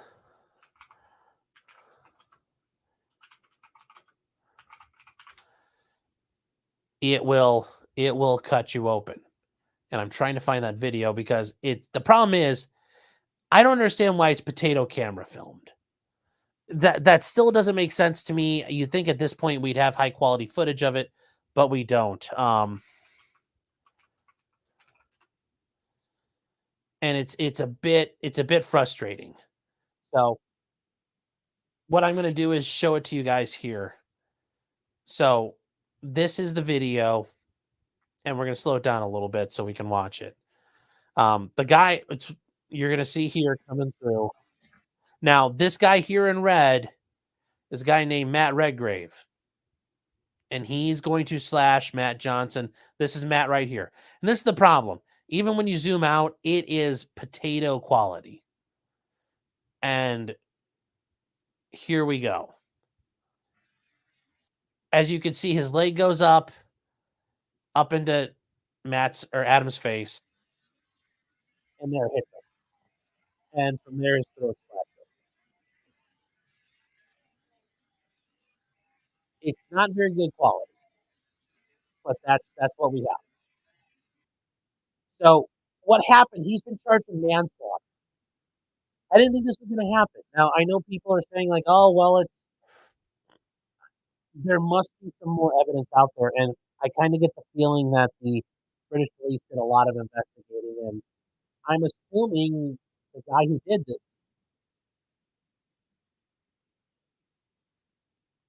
My mic is fucked. Oh, is this better now? You guys hear me? It's the wrong mic.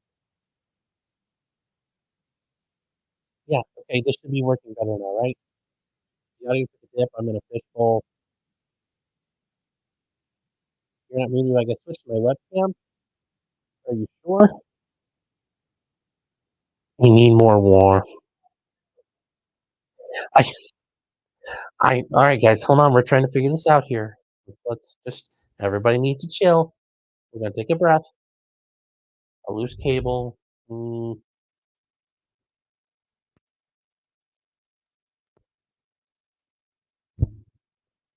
right, sounds like I'm sitting on your mic at the bottom of a well. Thank you. That sounds great. It's better now. Okay, perfect. J-Rock says, getting better. Okay, get it together. Thank you. I don't know what happened. J-Rock is saying you don't raise your skate like that. And look, I get that. You don't. You know, as kids, that would have been ridiculous. Do I think that guy, from watching it more and more, have I watched it a bunch more? Have I changed my position on it? Yeah. I think he was trying to hurt the guy, much in the same way you'll throw your knee out there to blow somebody up. That's a very common way in hockey. You can throw your knee out there, lean out with it, and just you'll take somebody out, or you'll ruin them. I'm kind of on the fence of that. I'm really starting to come over that way, just from watching it a million times. Now, I kind of have the idea that there was further investigation done, I would presume, and I'm assuming this guy has made some statements. Now, it's still a little funny. He hated it. Well, here's the thing, Cedar. Yeah, if he hated that guy, that's where we're gonna have a problem. Fixed sorta, but it's better. I don't know what happened. Yeah, and that's the thing, if there is that evidence out there that he hated this guy, and they had this beef, and they had things going, it's 5 out of 10 now? Are you shitting me? What the f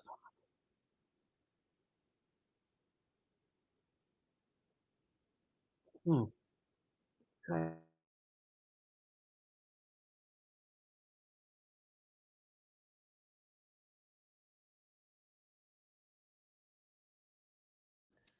Alright, guys, let me know if this is better now, because otherwise I don't know what to do with it. Because I didn't touch anything, I was just, like, kinda touching the microphone.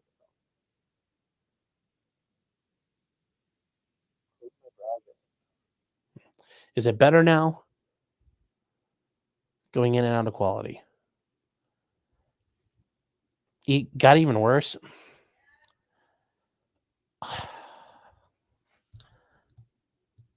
Is it worse or better when you're saying yes, guys? That doesn't help. It is functional. Finally perfect. Okay. It's like that South Park where they're in the jungle. Who's missing? Me. Who's that? Me. All right. Yes, and that's what I'm assuming. They've done some more digging, and he probably said things that allowed for them to arrest him. Now, he was arrested on manslaughter charges. In Britain, they do have manslaughter. They have voluntary manslaughter. They also have involuntary manslaughter and like a negligent level manslaughter. I'm assuming that's obviously where they're going. I doubt it's a heat of the moment issue or whatever they would consider to rise to the heat of the moment. This is where probably black belt barrister, that guy would be very helpful in this situation. I don't even know if Runkle could really comment on this too much. But yes, they probably have enough to determine this was truly an action that allows them to figure out this was intentional. And according to one of the detective chief superintendents, they said that they've carried out extensive inquiries. They've interviewed a lot of people to piece this together, which led to the loss. I think that I think, Copernicus said something here. And is there a picture of this guy? Because the guy who did it, we'll have to find it in a second. They also have been speaking experts in their field. Yeah, and I agree. It doesn't make sense why your leg is up that high. Now, it's easy enough for him to say, oh, I kind of got all flipped around and my leg just spun out like that. And absent all this other stuff they can piece together, he probably would have gotten away with that. But it's all this further information that they haven't released yet, which this guy probably did commit a crime. He intentionally tried to hurt somebody and succeeded in killing the guy. So that is where, yes, refrain from comment and speculation. Well, oopsie poopsie, we're doing that here.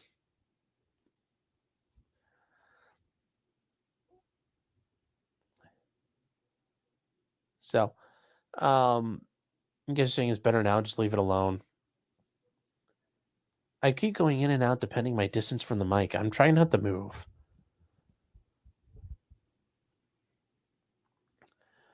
Close the window, article, refresh.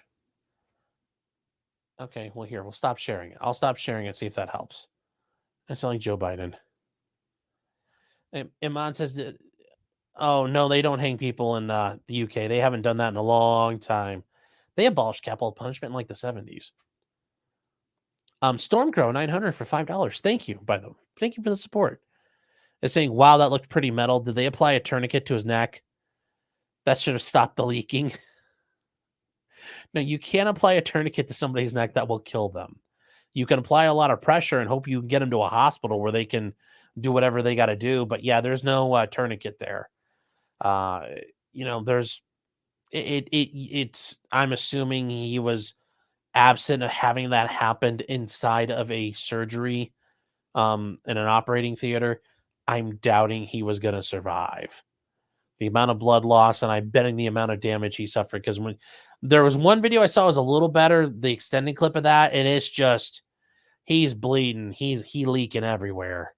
So I don't think there's anything they could have done to help him.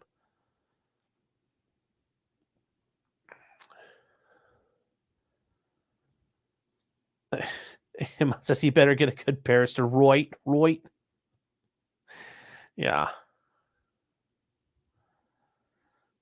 Have they tried to block the identity of the perpetrator? No, they haven't. The guy's name is known. His name is as Matt Redgrave. Where's his picture at? Because they tried to hide it, but he also was released on bond.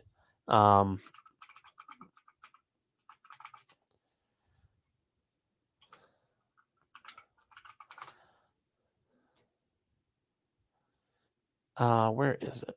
Matt Petgrave. I'm sorry, it's Petgrave, not Redgrave. Sorry, it's Petgrave.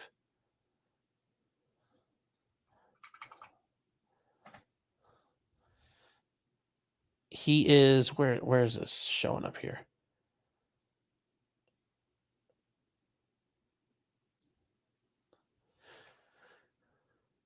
Yeah, here we go.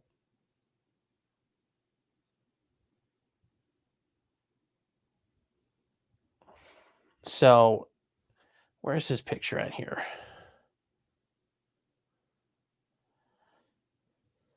So here's Matt Petgrave's picture. You guys call it the German necktie. Jeez. So here's Matt. He is from the Sheffield Steelers. I'm surprised that survived any issues with the Pittsburgh Steelers and the Rooney family. But hey, yes, it's very interesting though, because he got arrested and went to jail and he bonded out. And he got a standing ovation after he kills a guy. I mean, that's a ride or die fan base. So it will be interesting to see what happens with him from there. J-Rock says, just ask 10 NHL players, see what they say. Yeah, and I get that. Yes. What he did wasn't right and all of that, but without further evidence, I don't think the cops could have charged him. So that's kind of where I was looking at this. Remember, you have to look at this from this idea of, do we really want to put this person potentially going to prison over this? Is this the proper exercise of justice? I think that's where you always need to start.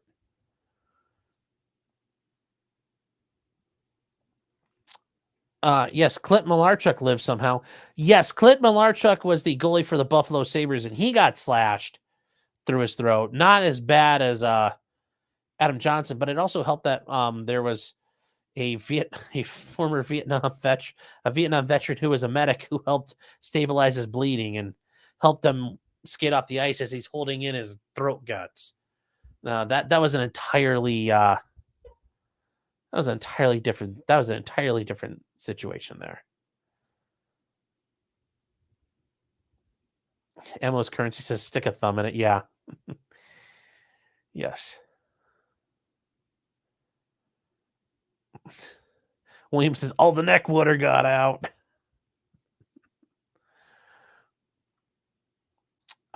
Pike is saying a kid in Ontario took a skate to the face and got over 100 stitches a week ago. Oh yeah, that's not at all. Not at all. I don't doubt that.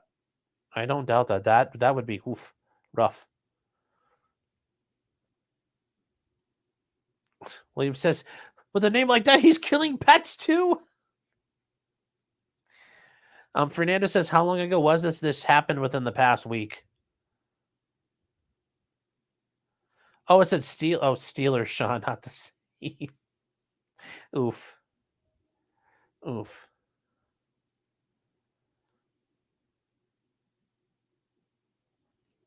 Yes. Cedar Rose is saying, is he still allowed to play? Yes. Stormcrow saying bleeding is censored in super chats. That's not my call.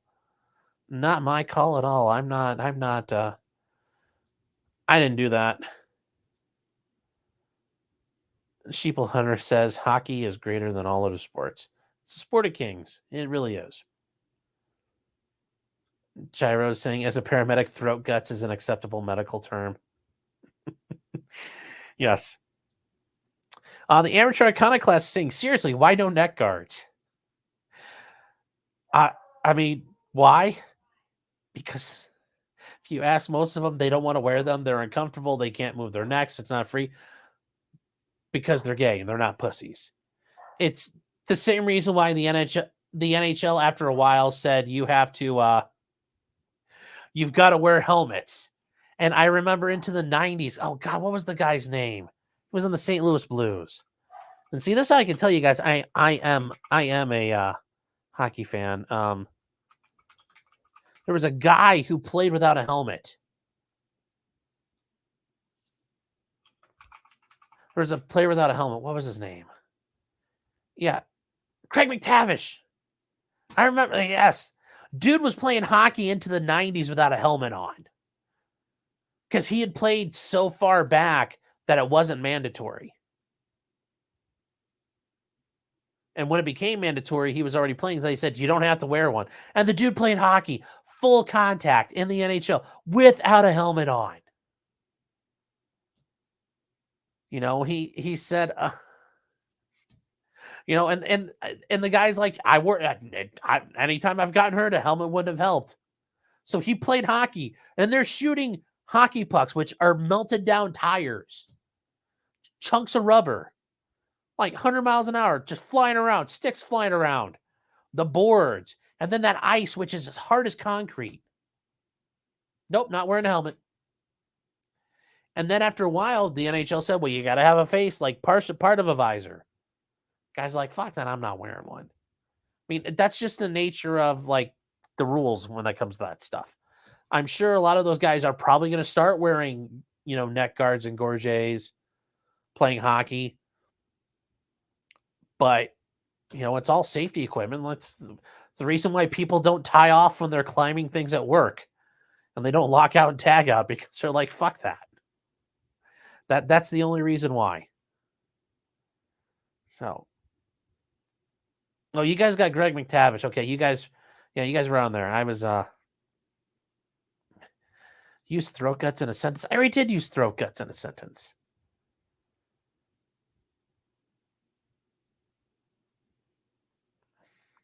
Sheeple Hunter says that one kid on my varsity team wore a neck guard. He was mocked mercilessly. Yeah. I mean, that's the thing. But as a kid, I remember we wore neck guards. It was just a bigger piece of padding, and it just had a Velcro strap and just all the way on the back. And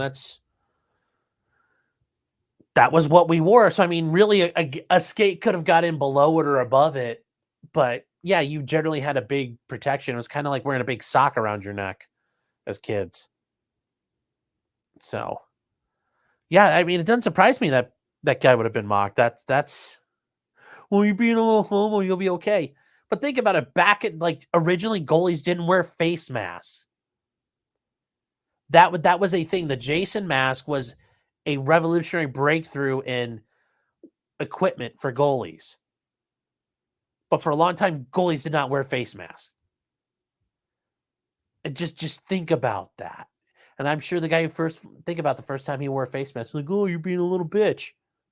It's the nature of that's the circle of life, guys. What is old is new again. But you guys, Craig McTavish, yeah.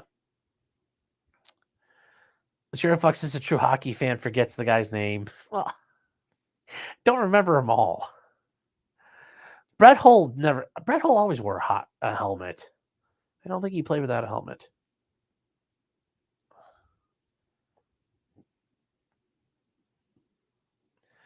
Jim is saying, okay, yeah, how was the guy who clubbed that Israeli protester over the head? Only charged with involuntary manslaughter is a good question. It pays to be in the political class of the prosecution. That's all I can say.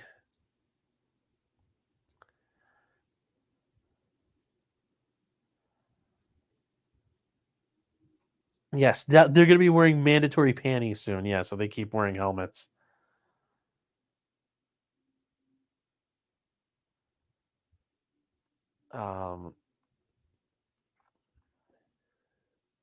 Anything goes. Says NASCAR would drive without seatbelts if the insurance company would let them. No, they wouldn't. Listen to those guys when they talk about, oh, I like driving in restrictor plate races when they got the little tampon plate over their carburetors to limit the airflow. No, most of the guys in NASCAR are little girls. Most of these drivers are little girls. You look at F1, they're like, I really like having the halo now. It's like, I'd want to drive open cockpit, but hey. Oh, well. Garrett Pace for $14.70. If that's meant to be symbolic of something, I apologize because I'm completely missing it. But thank you for the amount. I'm just not sure what it means. Here, have some money. Thank you. Thank you very much.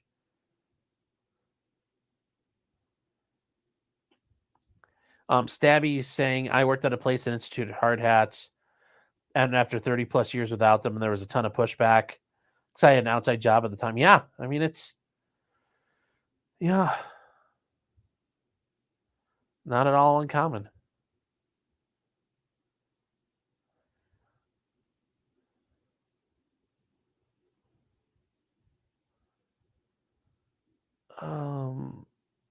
Yes, Bobby Hole, however, yes, that was different. Yes, Brett wore a helmet. Bobby, that's different sides of that coin there. Put on Terry Sawchuk. Oh, Okay, yeah, I guess we can do that. Oh.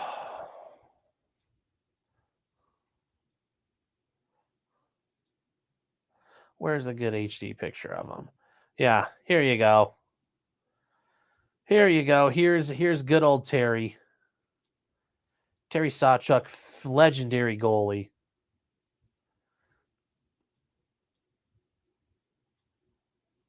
There you go. It's a face of hockey right there.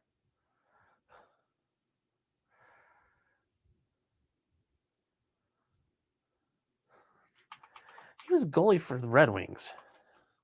I forget how long did he play for? Yeah, he was. Oh, he was on the Leafs too. I didn't realize that. He was on the Wings, the Leafs, the Bruins, the Kings, and the Rangers. Didn't know about the Bruins, but not the Kings and the Rangers or the Leafs. But yeah, there you go. That's what playing goalie without a mask will do to you after 20 years. Well, plus all the time as a kid. So yeah, wear a helmet, guys. Very important.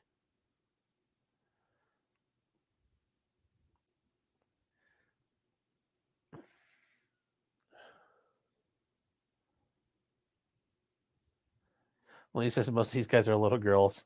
You have no idea I'm pro-trans, yeah.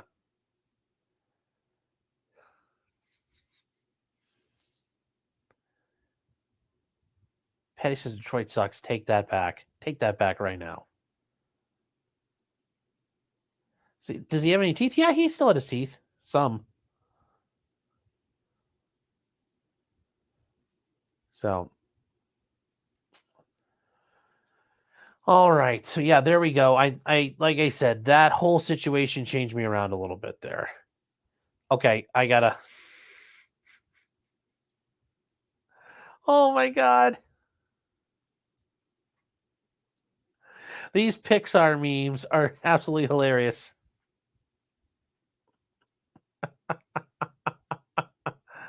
Oh no. Yes. Disney presents Clumsy, a Pixar film. Whoops a doodle. Oh, that's good. That is good. All right. Now where are we? Okay. Now getting to some of the funnier stuff. Guys, remember Paul Pelosi, Nancy Pelosi's husband, had a little bit of hammer time a while back. And he was attacked by a guy named David DePap. I'm not sure. DePappy. So he's the guy who magically was able to break into Nancy Pelosi's house, unbeknownst to the police. And then when the police found him, he's standing there holding Paul Pelosi by the hand, and then just takes that hammer and just goes, bop. Just maybe he thought they were role playing and he was Mario and that's a Koopa, and he just goes, boop. Well, he booped him really hard with that hammer a couple of times. So he was charged with a couple of federal offenses, and he had his trial this week. And earlier this week, he took the witness stand. And he testified his own defense about what his plan was. His plan was to interrogate Nancy Pelosi. Now, this is him sitting there. There is actually a better picture of him. Oh, hold on. I actually can't find it right now. But this is him going, I wish I could have hit Nancy instead. Why only her husband?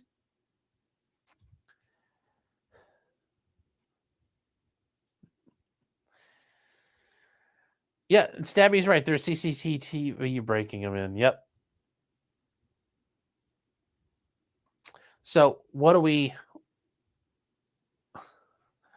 What did we learn from this?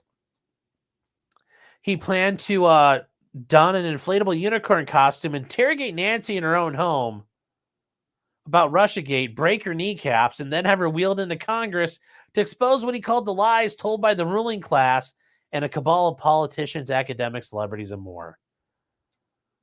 I mean, I like the unicorn part. I mean, there's a lot of things I like here, but I can't say them because I'm probably getting visited by the feds. So it's all right. I give him points. It was a very ambitious plan. A lot of upside. If he had pulled it off, a lot of positive. So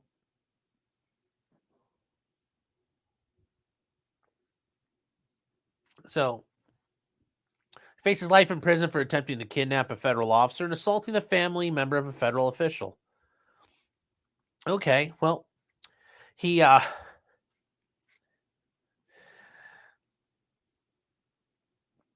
he cried a lot, and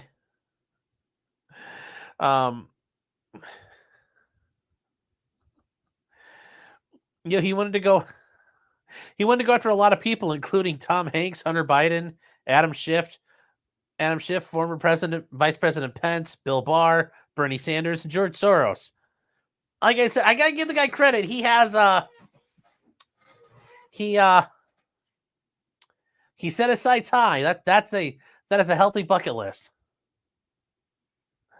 Oh. So a lot of this, though, after a while becomes very, very much sus when he talks about what happened. Because initially he said he wasn't a Trump guy. But then he started interacting with James Lindsay. Why? Why are we starting with this? Yes. Oh, James Lindsay, he started getting radicalized on the alt-right pipeline. He would listen to Jimmy Dore and Glenn Beck. Yes, because listening to Glenn, if you listen to Glenn Beck enough, you're going to want to hit yourself in the face with a hammer. But I don't see necessarily wanting to go hit other people. He played a lot of video games. He thought Tom Hanks was doing PDF related activities.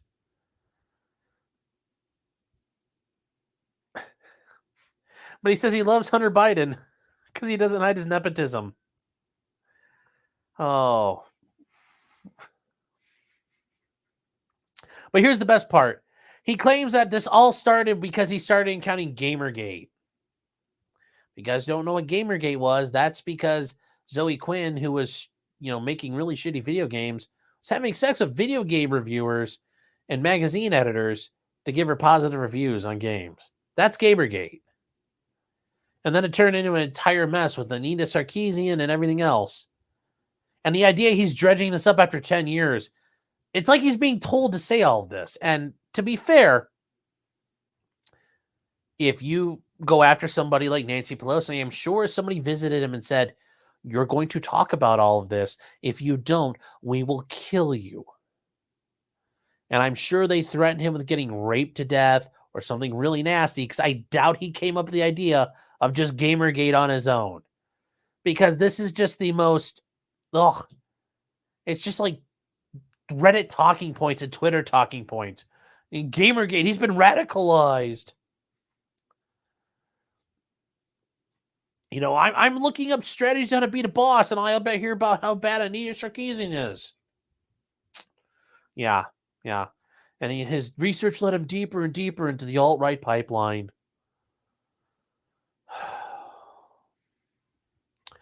Yes, and it's...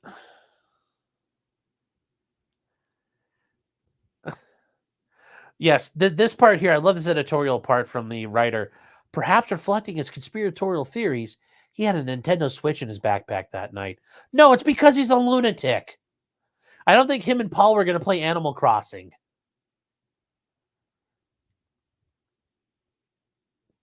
So. But you do hear about the injuries Paul Pelosi suffered, and it's like a large portion of the front of his skull flattened.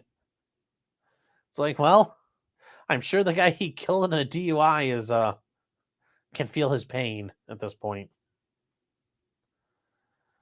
Oh, well, and the jury went out and deliberated, and I guess we'll spill the fast forwarding. He was found guilty today, so he's probably going to prison for life.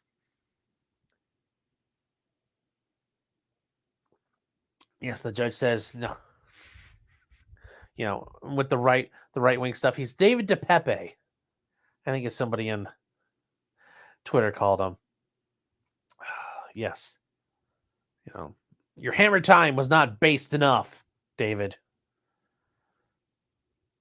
But he set the here's the thing, they deliberated for 8 hours. I can't believe it took him 8 hours. Jeez, those guys were really milking it to get the free meals. So there's David. There's DePepe right there. He's just like, meh. So that is interesting, and that is an alleged ending of a story that we had a lot of questions about. Critical says, I'm on the jury. He walks. Yeah. And Chaucerian Fraud is saying what I think we're all saying. Yes. I'm sure the guy who showed up for gay sex for Paul Pelosi is on the alt-right. Yes, I agree. I'm just saying, I'm not saying, I'm just saying, man. I'm just saying. So, Lemon Party says he was radicalized by Tim Pool. Yes. Furby says Lindsay's a lefty. Yeah, but here's the thing. I will say, because I got to meet and talk to James Lindsay with the when he came on the Future Conflict. When he was on the Council of Future Conflict a couple months ago. That was actually a really good time. He got to sit and talk with him a little bit before the show and a little bit after. Brilliant guy to listen to. He says there is iron in his word of truth. Trump should pick him for VP. Yeah, that'd be a great vice presidential debate. Just walks up to whoever the Democrat vice president is. What's your response, Mr. DePape? Whack. Yeah, Stabby says it sounds like he was doing the Lord's work. Well, we can't make God do it all. We have to help out sometimes.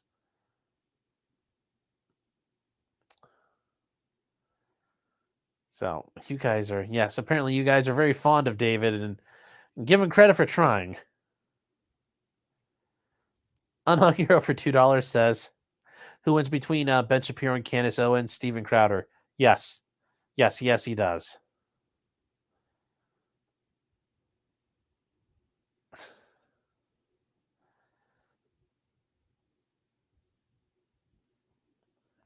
Oh,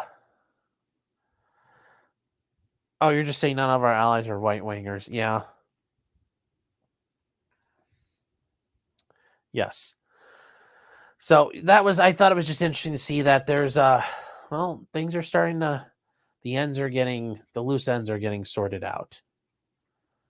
Now he's still alive, and we can Deadpool him and Sam Bankman-Fried if you want. But we'll have to do a deep state Deadpool. Now, this I thought was interesting, and this was a statement from the governor of New York, Kathy Hochul, or however the hell Hochul, or whatever this lady's name is. Also, we're very focused on the data we're collecting from surveillance efforts, what's being said on social media platforms. And we have launched an effort to be able to counter some of the negativity and reach out to people when we see hate speech being spoken about on online platforms. Our social media analysis unit has ramped up its monitoring of sites to catch incitement to violence, direct threats to others. And all this is in response to our desire, our strong commitment to ensure that not only do New Yorkers be safe, but they also feel safe, because personal security is about everything for them. As I said, no one walking down the street or in a subway should feel they have to hide any indications of what their religious beliefs are. We expect to see people celebrating their lives. Yes, and people standing on the subway platform shouldn't have to expect to be shoved onto the tracks by crazy people. But I see you're not addressing those problems. Walking about freely. And that is no longer the case because people are living in fear. They have a right to do whatever they want here in the state of New York. Well, they have a right to whatever they want, except don't assault weapons. I mean, just saying. Sorry, I said that out loud, Governor Hochul or Hochul. So yes, they are increasing they are a joint. They're deploying people as part of their terrorism task force to hunt people down. 2.5 million to monitor hate, which even hate speech is still the free speech. So, not sure what we're doing there, but okay. And then on that same vein there,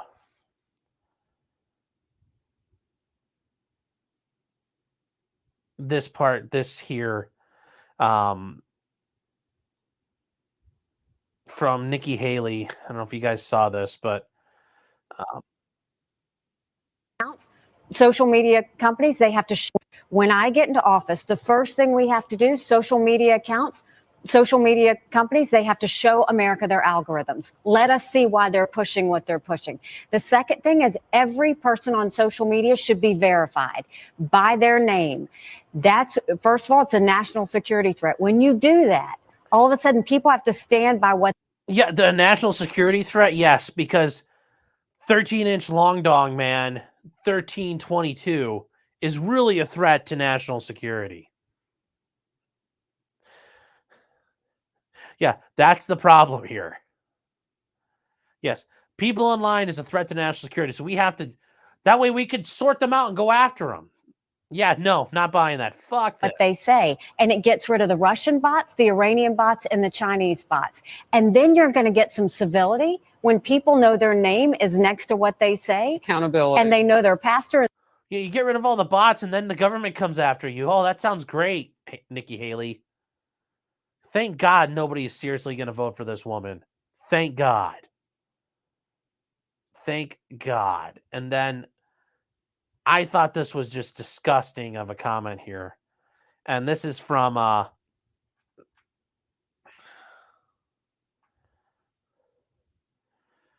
the brilliant dipshit running the Daily Wire, Jeremy Boring, saying, it's clear that anonymous social media is not like the Federalist Papers. Except they were. They were literally under the name Publius and Scipio. Then there was the dissent of the Pennsylvania minority in the Anti-Federalist Papers.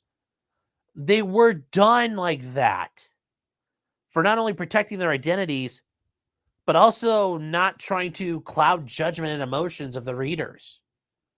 You read it and you don't know who wrote it. Well, if you don't know, well, then you can actually agree with that. Well, I feel like you're compromising your positions. And as I point out, except it is. The only difference between then and today is we all have the voice. We all have the printing press. So just fuck all that shit. Fuck all these people like that. Fuck them all. Yes, Stormcrow, the Federalist Papers were published anonymously. Many of them were.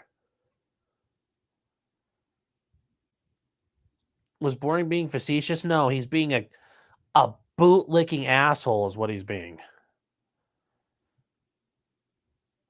Scudx says, yes, to Nikki Haley, the Israeli bots shall remain untouched. Yes. Entirely.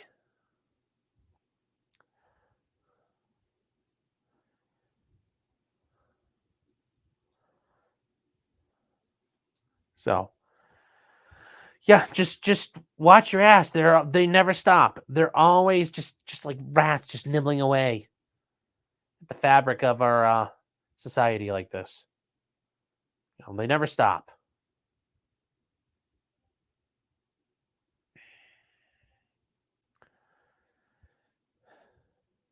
So, and then I guess the last thing tonight, guys, we'll wrap it up. We'll try to get done really quick.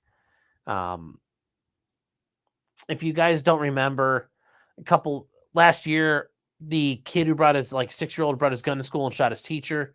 Well, the mom got Hunter Biden, and if you weren't aware, and that's the funny thing about this, when people try to say like, oh, this law is, yes, as laws typically are due, they are enforced against minorities.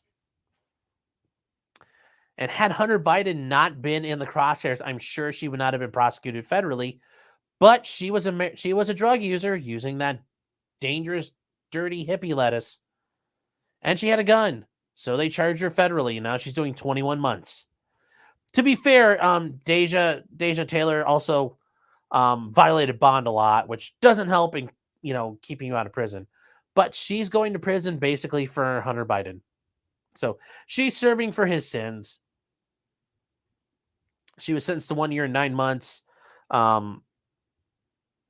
Yeah, so I brought this up only to show you the stench of Hunter Biden is affecting many people. And honestly, this probably shouldn't have been a federal prosecution, but she's there.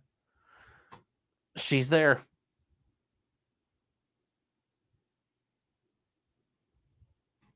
So JC Adult says, you can't stop me now. Oh.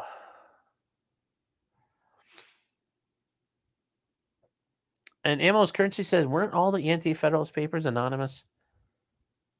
A lot. Oh, I think yes. I think pretty much all of them were. But I think just like with some of the Federalist papers, people have figured out who wrote what. And then obviously later on, some of them admitted to who wrote what.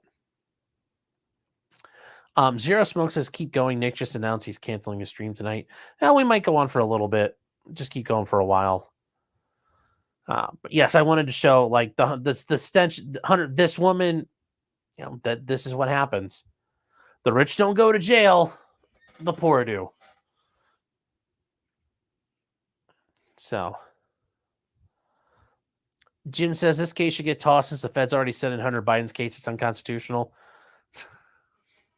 Government speaking both sides of its mouth. I know, no way. Shocker, I know. But it does, and they do. So. Chloe says, don't forget you still have a Hannah Gutierrez interview stream. I do. At some point, we will get that done.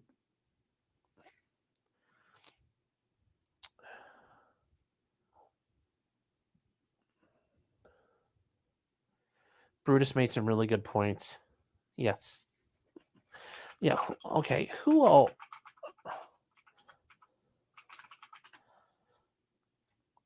Yeah, there was Brutus, there was the federal farmer, and then Cato, along with Brutus.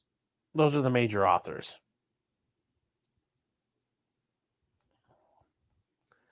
So I forgot. I had to Google their names. I forgot the rest of them. Rabbit saying, Nick canceled. That's different. Yeah, I know. Reform Comics saying, did my super chat go through a minute ago? I don't see it. No, I don't see it. So. Patty saying they discharged the purple hair girl in the Baldwin shooting with a felony. Oh, the other girl? They did? I did not know about that.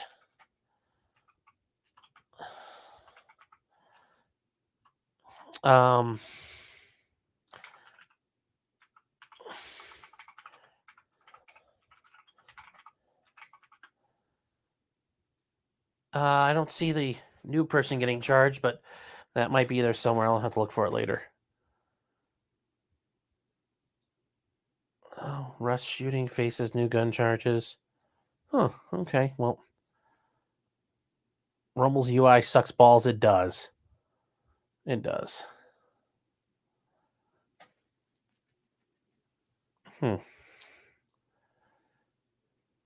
Who's all...